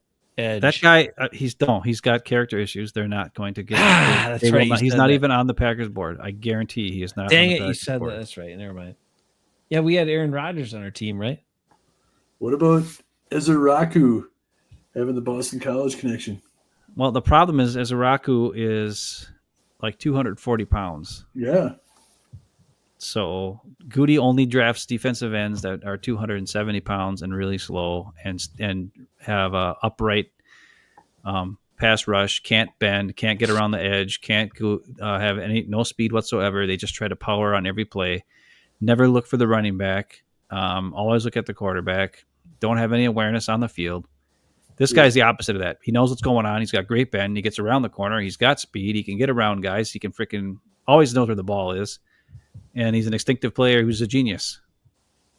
That doesn't sound like anything Goody would draft. Nope. Not a football player. We need athletes, athletic traits. And Ezeraku's RAS is only 815. Yep, not high enough. All right. There's a lot of Packers fans there. They're all shouting, "Go Pack, go!" The place is packed and ready, excited for this pick.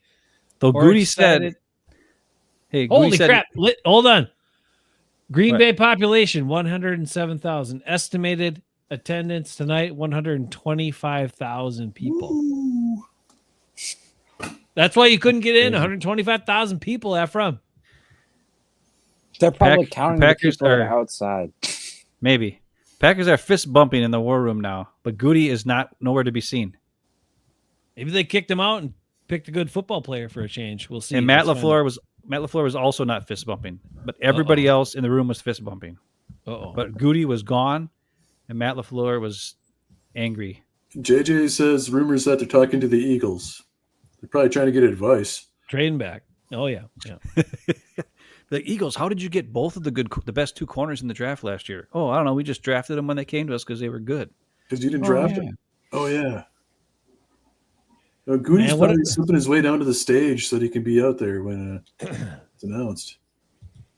Pick is in. They say pick is in. Oh, key losses for the Packers. A.J. Dillon, Josh Myers, Eric Stokes.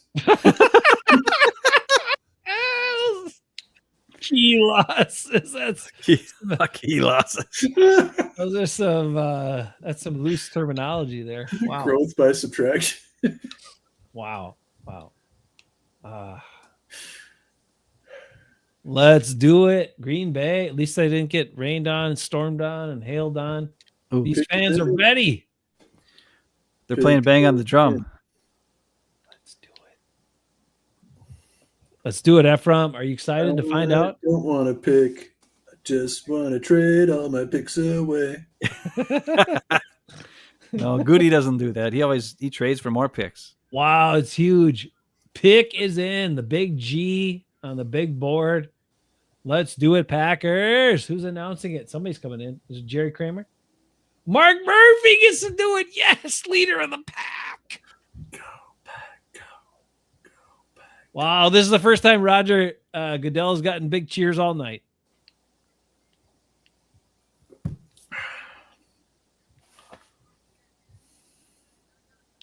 Wow, Mark Murphy, they just laid it on thick here. Mark Murphy gets to announce the pick. Ah, man.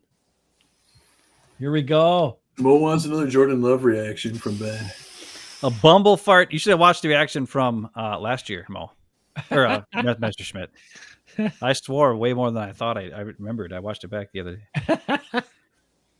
Here he I was comes. so mad. Uh-oh. Both Graham Barton and Cooper DeJean. Murphy's ad-libbing. Announce the pick. Announce the pick. They're super excited to get this pick in.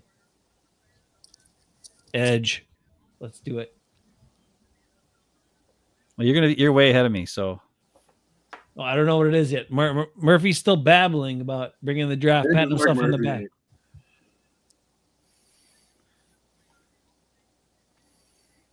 Community-owned team. Yo, Packers. Let's go. okay, listen. Just so you know, I'm going to pull my ear thing out because I don't want. I'm going to get my reaction from the actual thing here. So you guys Well, are going to I can react tell you before what it I is. react. Oh. I know. I don't want you to tell me.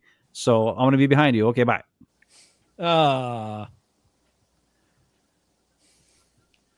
Mark Murphy's still babbling. Oh my gosh. Oh, here we go. 23rd pick. 25 NFL draft. 13-time world champions. Fans get a cheer. Oh, snap. Oh, for the first time since 2002, they draft a wide receiver in the first round. It is Matthew Golden from Texas. Maybe not a terrible pick. Whoa.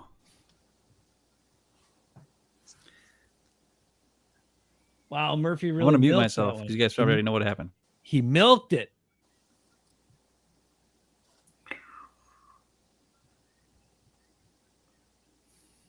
Wow.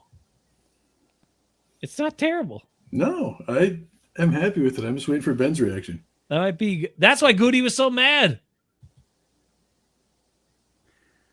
He Wide wanted to receiver. ruin it. He wanted to Matthew do something. Golden. Holy crap. Goody wanted to go against the grain, and he couldn't go against the grain this year. So that's why he was so upset and left. Yeah. Goody. It was too obvious. He should have been picked earlier. I can't pass him up. I got to pick him, and I don't want to. Too obvious. Everyone could pick him. They probably picked him because green and gold, so golden. It could be. Ooh, Lisa's perfect pick. And Ephraim, I think the Packers just drafted your next favorite Packer. Yep. Because he only likes receivers. Hopefully they use him. Yeah, and maybe he will catch more passes and not drop as many as the other two that you like so much. Hopefully Let's go. Hopefully they keep him at receiver and don't try to make him into a punt returner. Damn, Roger Goodell is getting some seriously strong hugs tonight. That's the most hugs he's gotten in his life. Let's go, Packers. And this guy's got to walk a long way to get up on the stage. 5'11", 191. Same size as What is it Jaden with this Reed, pretty draft? I don't hate the Raiders pick. The Packers pick sort of makes sense. much. I don't know. Well, a lot of people took edge and tackles and stuff, so Goody couldn't screw it up. So That's true. I mean, where was Golden expected to go? Like a lot of mocks had him going pretty early. I think Goody really wanted to draft Simmons out of Ohio State, but Yeah. Well, that's the He better got- pick. he got overruled, and he is mad because Look at that suit, man. He is Yeah. golden. legit. Yeah, I don't know. Jair might have some competition now for being, Mr. Suave.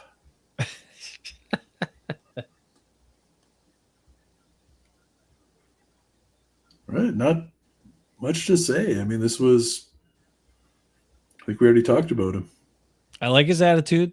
He had an interview after visiting Green Bay this week. Said how he liked the place, felt like home to him, place he could play football and focus on that. And he was, he said, I got a chip on my shoulder, and I always feel like I got something to prove, so I'm going to come in and work hard.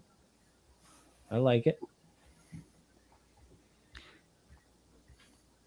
Well, Probably- it's going to be interesting because he needs to be a focus point then. If he's got the speed, like he's got to be a focal point. We can't, like whatever Romeo Dobbs, frickin' Jaden Reed, all these guys that are, Wicks and whoever else. This guy is going to have to be the focal point. If he's got speed and quickness, he doesn't have the size. He doesn't have the MVS type size that we're looking for. You might have the speed, but that's not. Hopefully, that'll help scare some things. But from watching the film, he's more of a route runner and that kind of stuff. And I don't know if the Packers haven't proven to me that they're willing to feature a player in this way, right? Like last year, we saw Jaden Reed featured for like the first 2 or 3 games, and then he like disappeared. Tucker Kraft will have a game or two where they give him the ball a bunch, and he breaks tackles, and he looks like a monster, and then they don't go to him again for games upon games upon games. Matt LaFleur needs to realize if we have a guy who has physical skills in speed and agility, and he's undersized in height, then let's utilize that guy, especially when he's a number 1 pick. And Matt LaFleur has not proven to do that yet since Aaron Rodgers has been gone. That's what I was saying when we first came on. I mean, that was my sort of wish list for the Packers. If they take a receiver, let's get someone who's reliable, who's going to be healthy, who's going to show up every week, and who's going to be an every down sort of player, right? I mean, they had all these guys that had their own little special role and wouldn't really be utilized the way they should, right? Like, just get a guy. He doesn't have to be a game breaker. He doesn't have to be huge, but it's somebody that you can go to, that can run some different routes, that can open things up for people underneath, whatever. Just have a competent starting receiver that you can use in multiple situations. And yeah, I mean, it'd be nice if this guy was a few inches taller, but I think it's on the coaching staff to actually use him, use Tucker Kraft, maybe even use Musgrave in a way that he can be useful, right? Like, they need to start paying attention to who they have on the field, what are their strengths, and how can you use that to play off each other. So I think this guy could fit in well with the pieces that they have. Uh-oh. Vikings trying to steal the Packers' thunder here. Like, and they're picking quick. They drafted Donovan Jackson, a guard. Whoa. A guard. What does Mo think about that? Out of Ohio State. He looks like a guard. Played guard in college. He's a guard. Didn't they just sign a guard and a center in free agency? That is a reach. That is a reach. That is... Oh, Mo doesn't like it. He says, reach. Gross. And they only have 4 picks.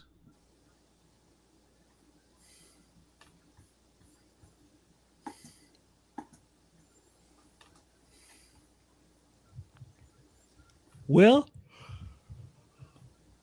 we don't have to worry about that one. But yeah, I like what you guys are saying about Golden. And hopefully the Packers utilize it. I mean, that's what they got to do.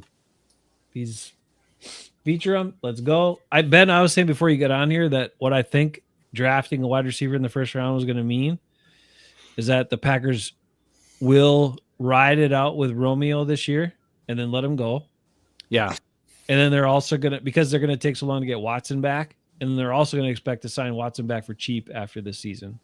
Yeah. I mean, I think we knew that already. I think we knew Romeo. Like I said, we talked about maybe trading Romeo. Like Romeo should have been traded already by now. Right. Like now that they took a first round pick on a receiver, yep. Romeo should be traded away because he already had issues or whatever the heck happened last year. And his concussions happened on multiple plays that weren't even that drastic of a play, especially that last one in the playoffs where he just hit his head coming down with the catch or whatever. Actually wondering if he's really coming back. I mean, that is, I know, could be part of it too, right? Like if they trade, there's going to be some sort of clause if he just retires.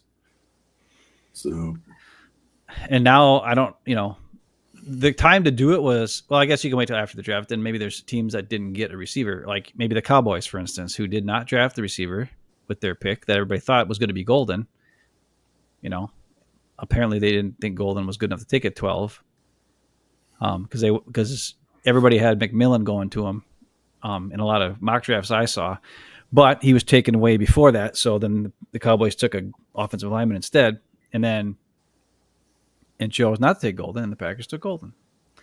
I don't know what his run blocking abilities are, as we know in Matt LaFleur's system, we do need guys who can run block. But we did have Devontae Adams for how many years and didn't run block once in his whole career. So who knows how it's going to work. This might be, though, the best first-round Goody pick ever. A different note, the Giants traded back up into the first round. Ooh, Yeah, I saw we that. get Shador. I don't know. They already signed 2 quarterbacks. That would be crazy if they took a Oh, quarterback here. They don't believe in either of them, so you know. I think maybe they're going to take Ezraku or Josh Simmons. Mm. It seems like a weird.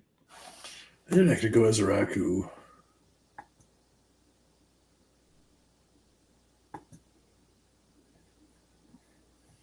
Yeah, you're right. Didn't they take what's his face in the 3rd overall? Yeah, they took a Bill Carter. They got Carter. Yeah, okay. They're going to re-sign what's it, Kevon Thibodeau. Yeah, Thibodeau. I don't think they're not going to re-sign him. It sounded like they were going to at least take the 5th-year option on him. Oh, okay.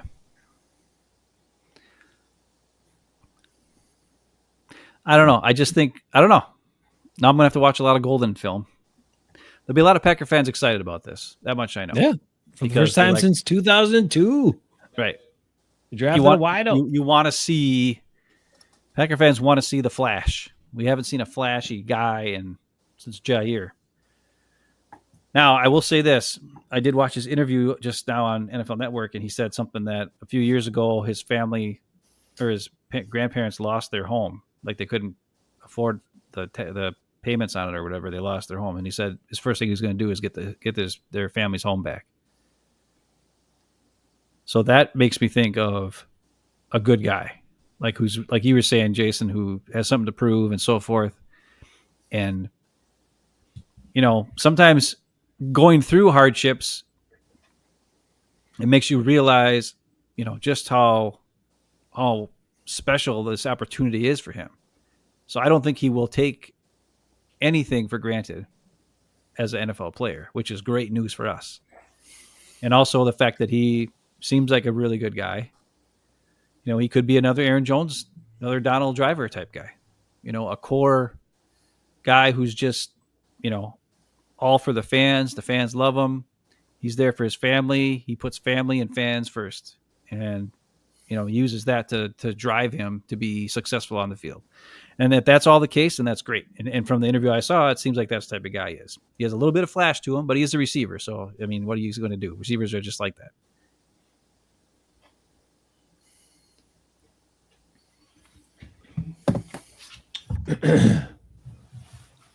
All right. Why did Jackson Dart choose to not attend tonight? Anybody know? Probably because he's going to drop out of the first round and it will be by himself. A lot of these quarterbacks were weird. Yeah. All right, Yeah, Giants. Giants pick is in. I think it's Shedeur Sanders. They're going to take him. I think they're going. Well, yeah. I mean, those. They got to give their fans some quarterbacks they hope, bro. They got to give their fans some excitement. Yeah, the 2 quarterbacks they have are like older than dirt. So Yeah. What are you talking about? They got Jameis. yeah. He's not that old. They're super excited. Oh, Jackson Dart. That's what they went with. Wow. Jackson Dart. He's like, Okay. let's go. Brett Favre 2.0.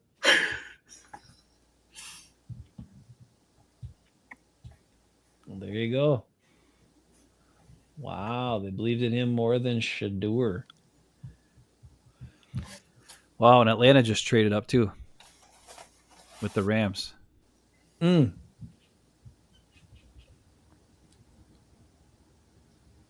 So do you think the Steelers are going to ditch Aaron Rodgers, trade for Kirk Cousins, and call it good? I think the Steelers are going to. They're I heard- not going what they are. Atlanta was asking too much for him, but the price has got to come down Yeah. as time goes I on. think post draft, the price will come down. I don't know. I'm looking at Jackson Dart. He looks like a tool. They're just comparing him to Hayden Christensen as Darth Vader. I mean, as Anakin? Anakin Skywalker heading to the dark side. Speaking of Anakin in the His favorite Skywalker, Star Wars movie. Come on, his favorite Star Wars movie is Episode 3, Revenge of the Sith. that's the one Ephraim hasn't even seen it all yet. I've seen This it guy, once. Jackson Dart's favorite Star Wars movie, Revenge of the Sith. where Actually, Anakin- Revenge of the Sith is supposed to be coming out in the theater this summer or something like that pretty soon again. They're reissuing it this summer for the 20-year anniversary or something like that. Wow. Well, 'Cause Jackson Jesse brought it up to me the other day, and she's like, "We got to go to that," and I'm like, "Okay," because I didn't see it at the theater originally, so I guess I could do that. Wow. It's interesting. Guessing Atlanta will go Edge is my guess. Yeah, Atlanta traded their first round pick next year to move up to this pick. I think since they're wasting a first round pick next year, I think it actually might be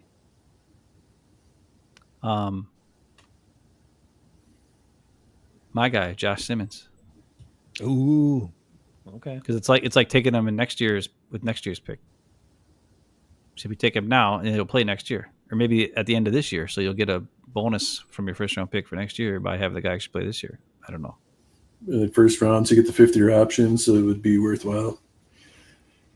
Yeah. And who was their first pick at Atlanta? They took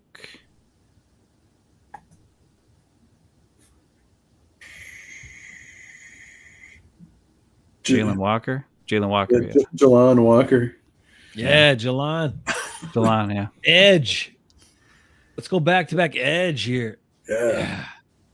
What would Goody do?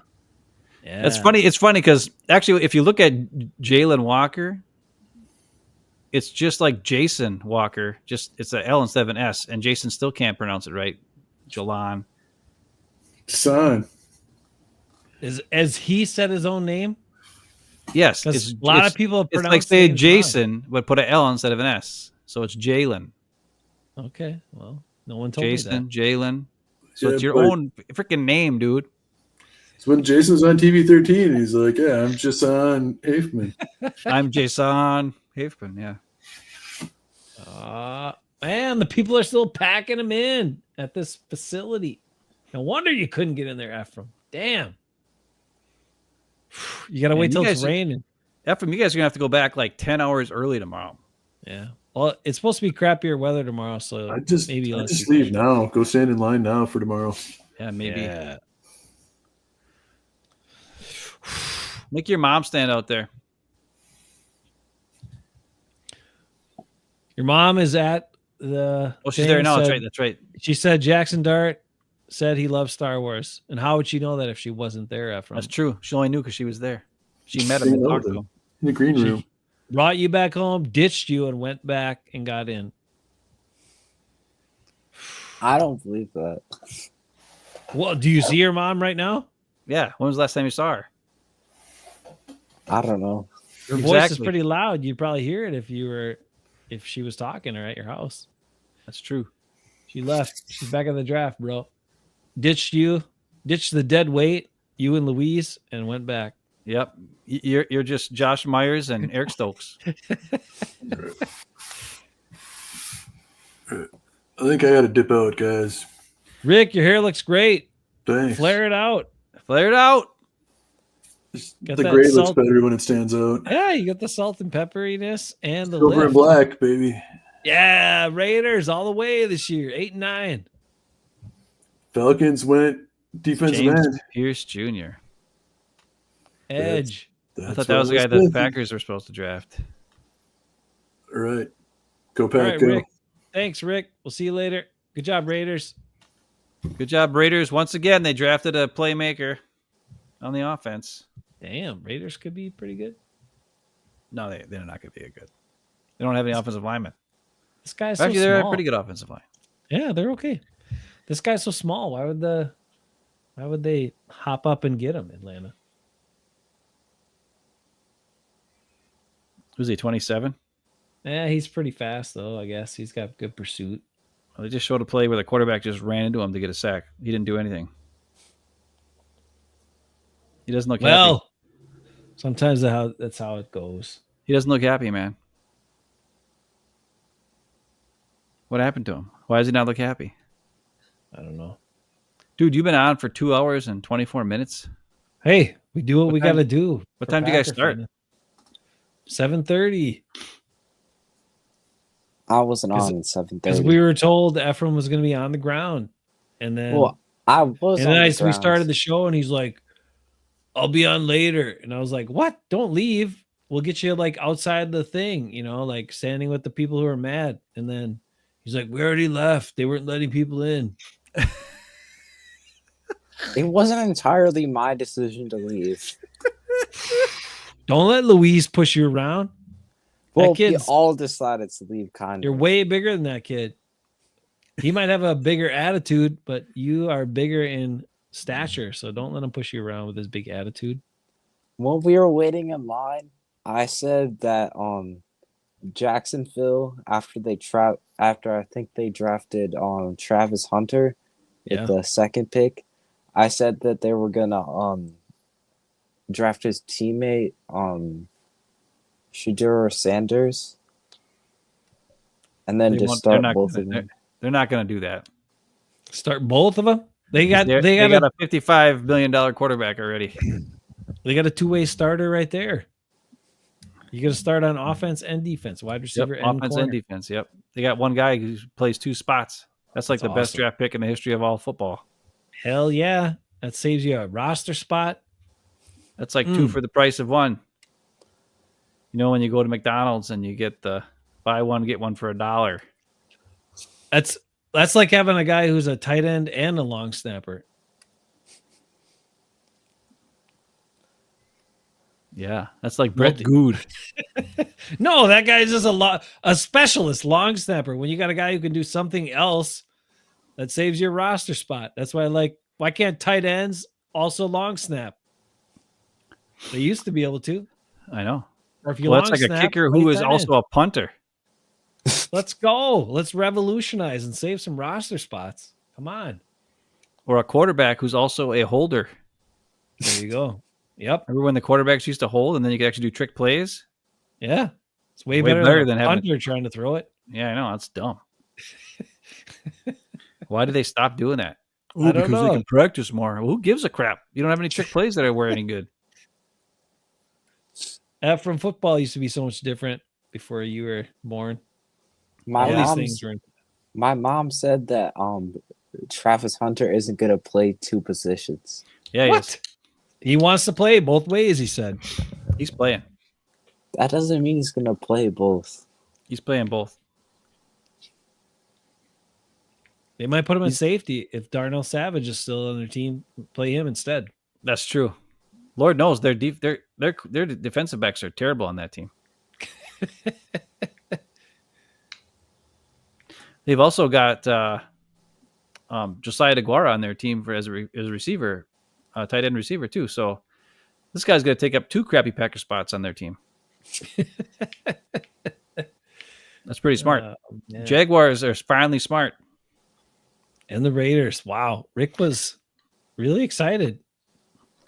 How much did I wasn't on, so I don't know. How much did they have to trade to get up from 5 to 2? You remember what that was, Jace? Jacksonville? Yeah. No, I don't remember what it was. But yeah, they were quite a bit. Like a lot of people are saying the Browns got the better end of that deal. So we'll see. If he's a two-way starter, then maybe not. 2 players in one. We'll take it. Oh my God.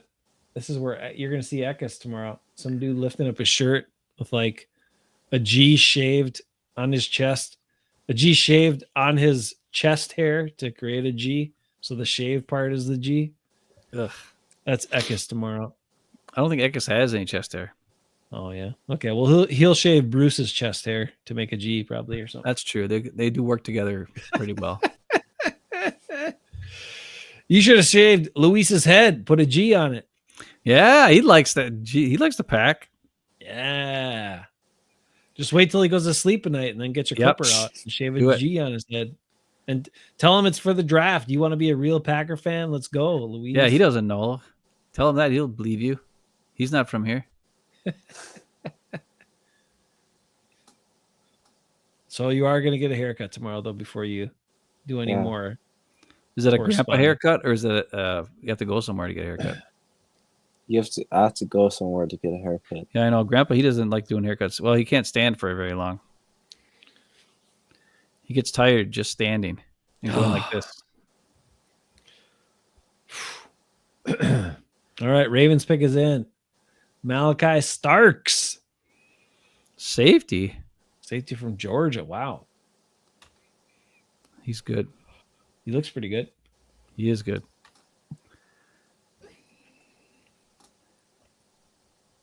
Wow.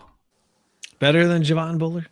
I think the Lions are going to take Donovan Ezeraku.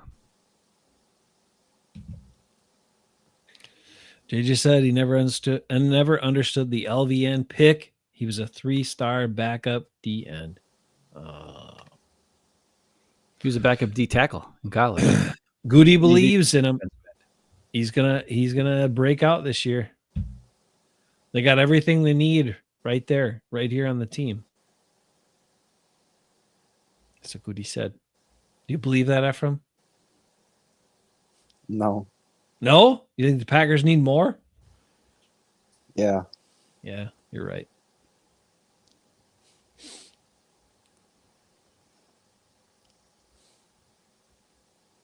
All right.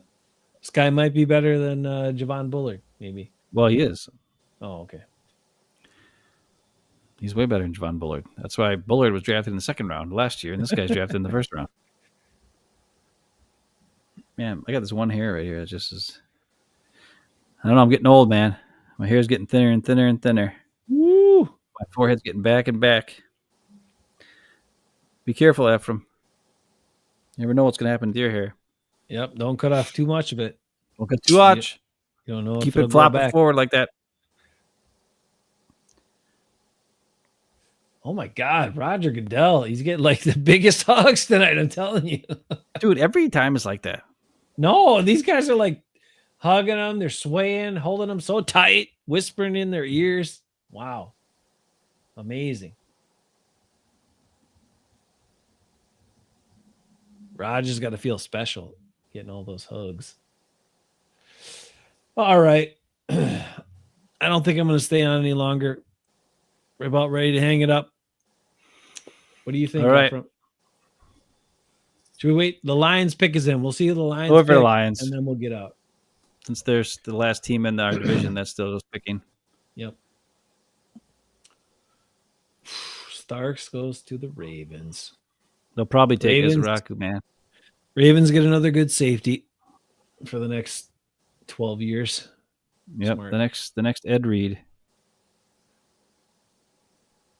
Dang it.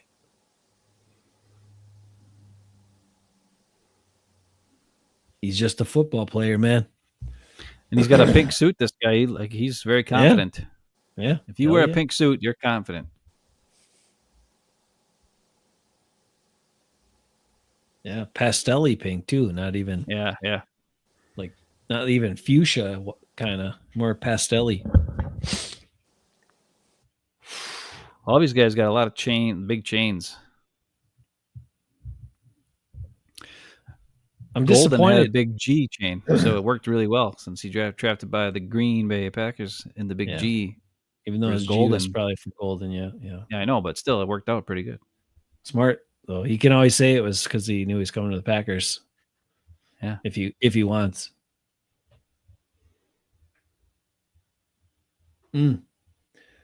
Man. Come on, Lions. What do you got? Ephraim, have you been watching anything but us on this all night? Or is he frozen? I think he's us. And his face froze. Yeah, he froze now. Uh-oh. He's on his phone. His phone might have died. Oh, I think his phone died. Oh yeah, here it is. Ready? Ephraim's phone is dead. His mom said he was charging it before because he didn't text me back for the longest time. She's like, his phone's dead. He's got to charge it. I'm like, oh, okay. Well, Right. he wanted so bad to be the correspondent. I didn't mean to give him such a hard time, but it was kind of funny. That's all right. Maybe we'll do a show tomorrow. Probably not.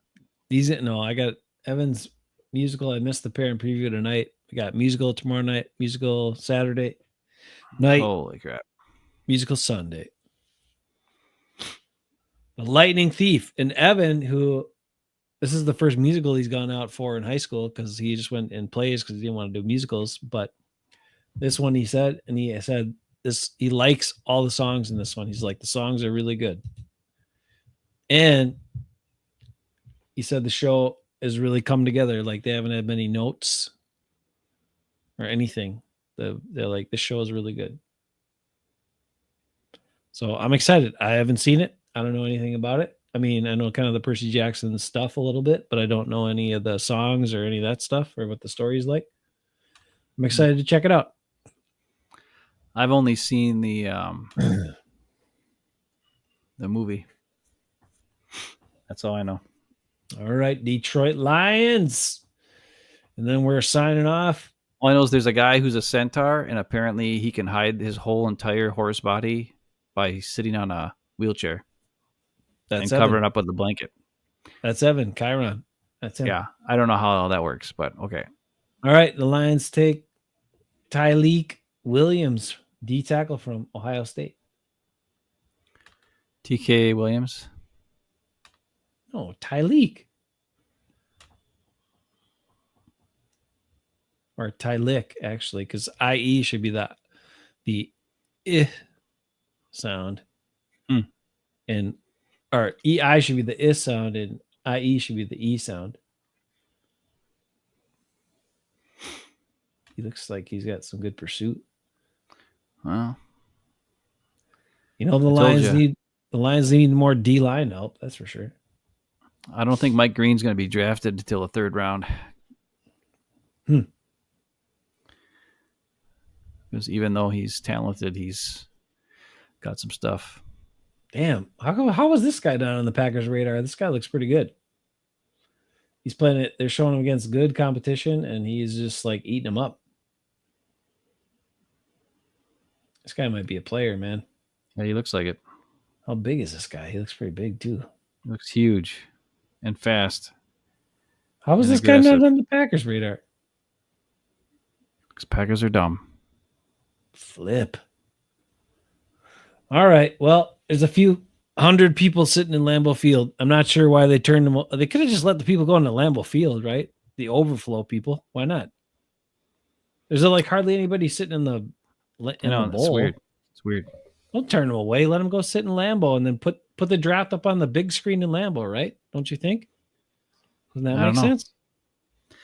I'm not there. I purposely didn't go. And I'm glad because I went to go see Olivia play in her band. Yeah, how was it? Goblin cream soda. How was it? It was interesting. They did not rehearse much. Apparently Sunday, Olivia was like, "Oh, hey, we're going to do Alice in Chains." And I was like, "Don't you perform Thursday?" She's like, "Yep."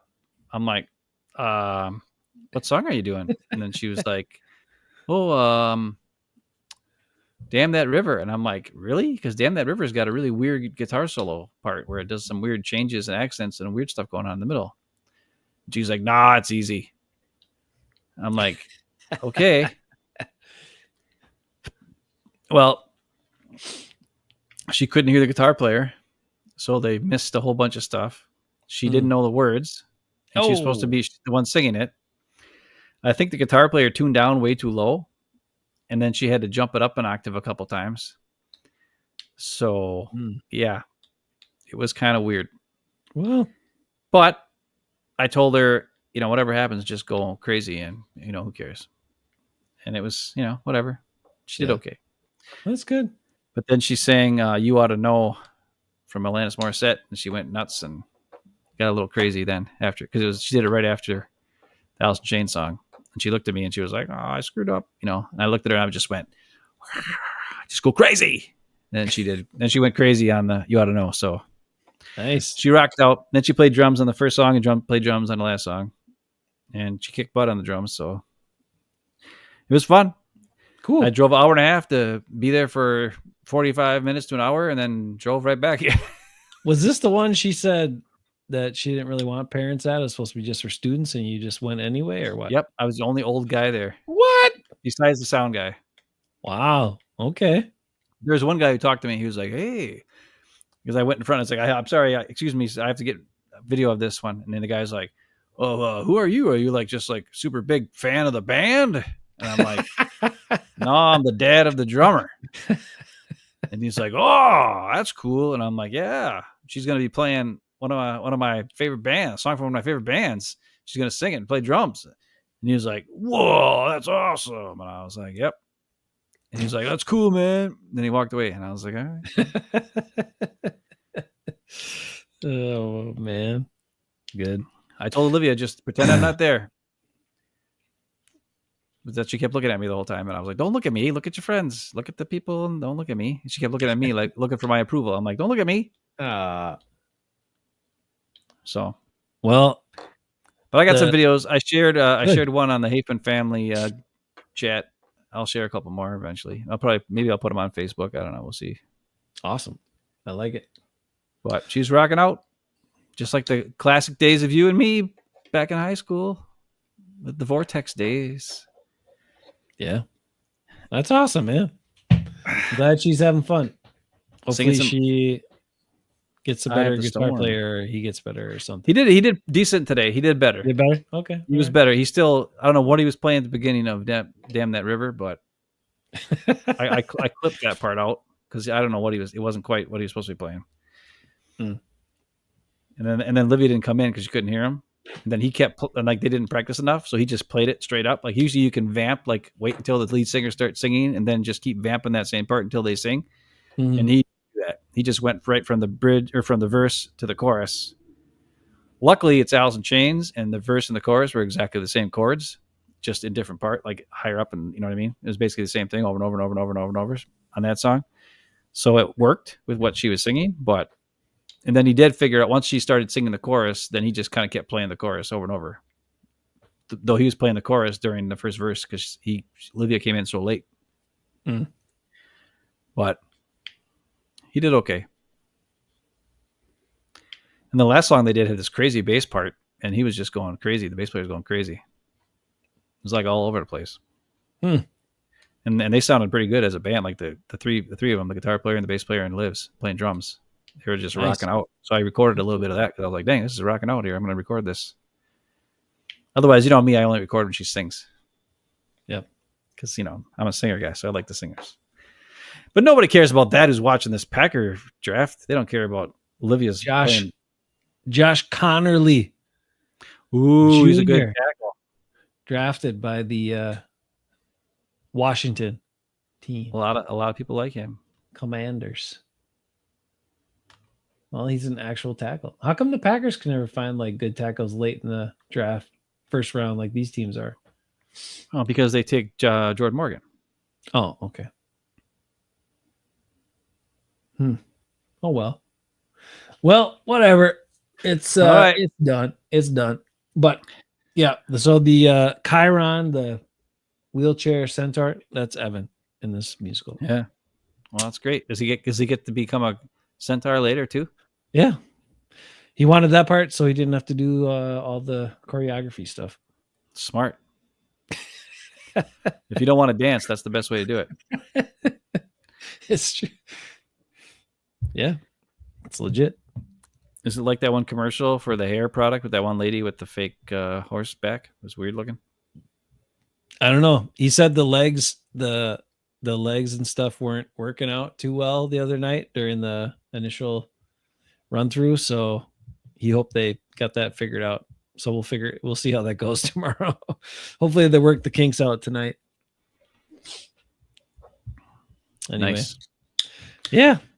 All right. Well, we'll, I guess, see what else the Packers do here. They didn't screw it up too bad yet, but Well, it's still goody, so we'll find out. Draft a wide receiver for the first time in 22, 23 seasons of drafting. Hopefully the first round. Packers, the coaches play him a lot right away. Aaron Rodgers is super pissed.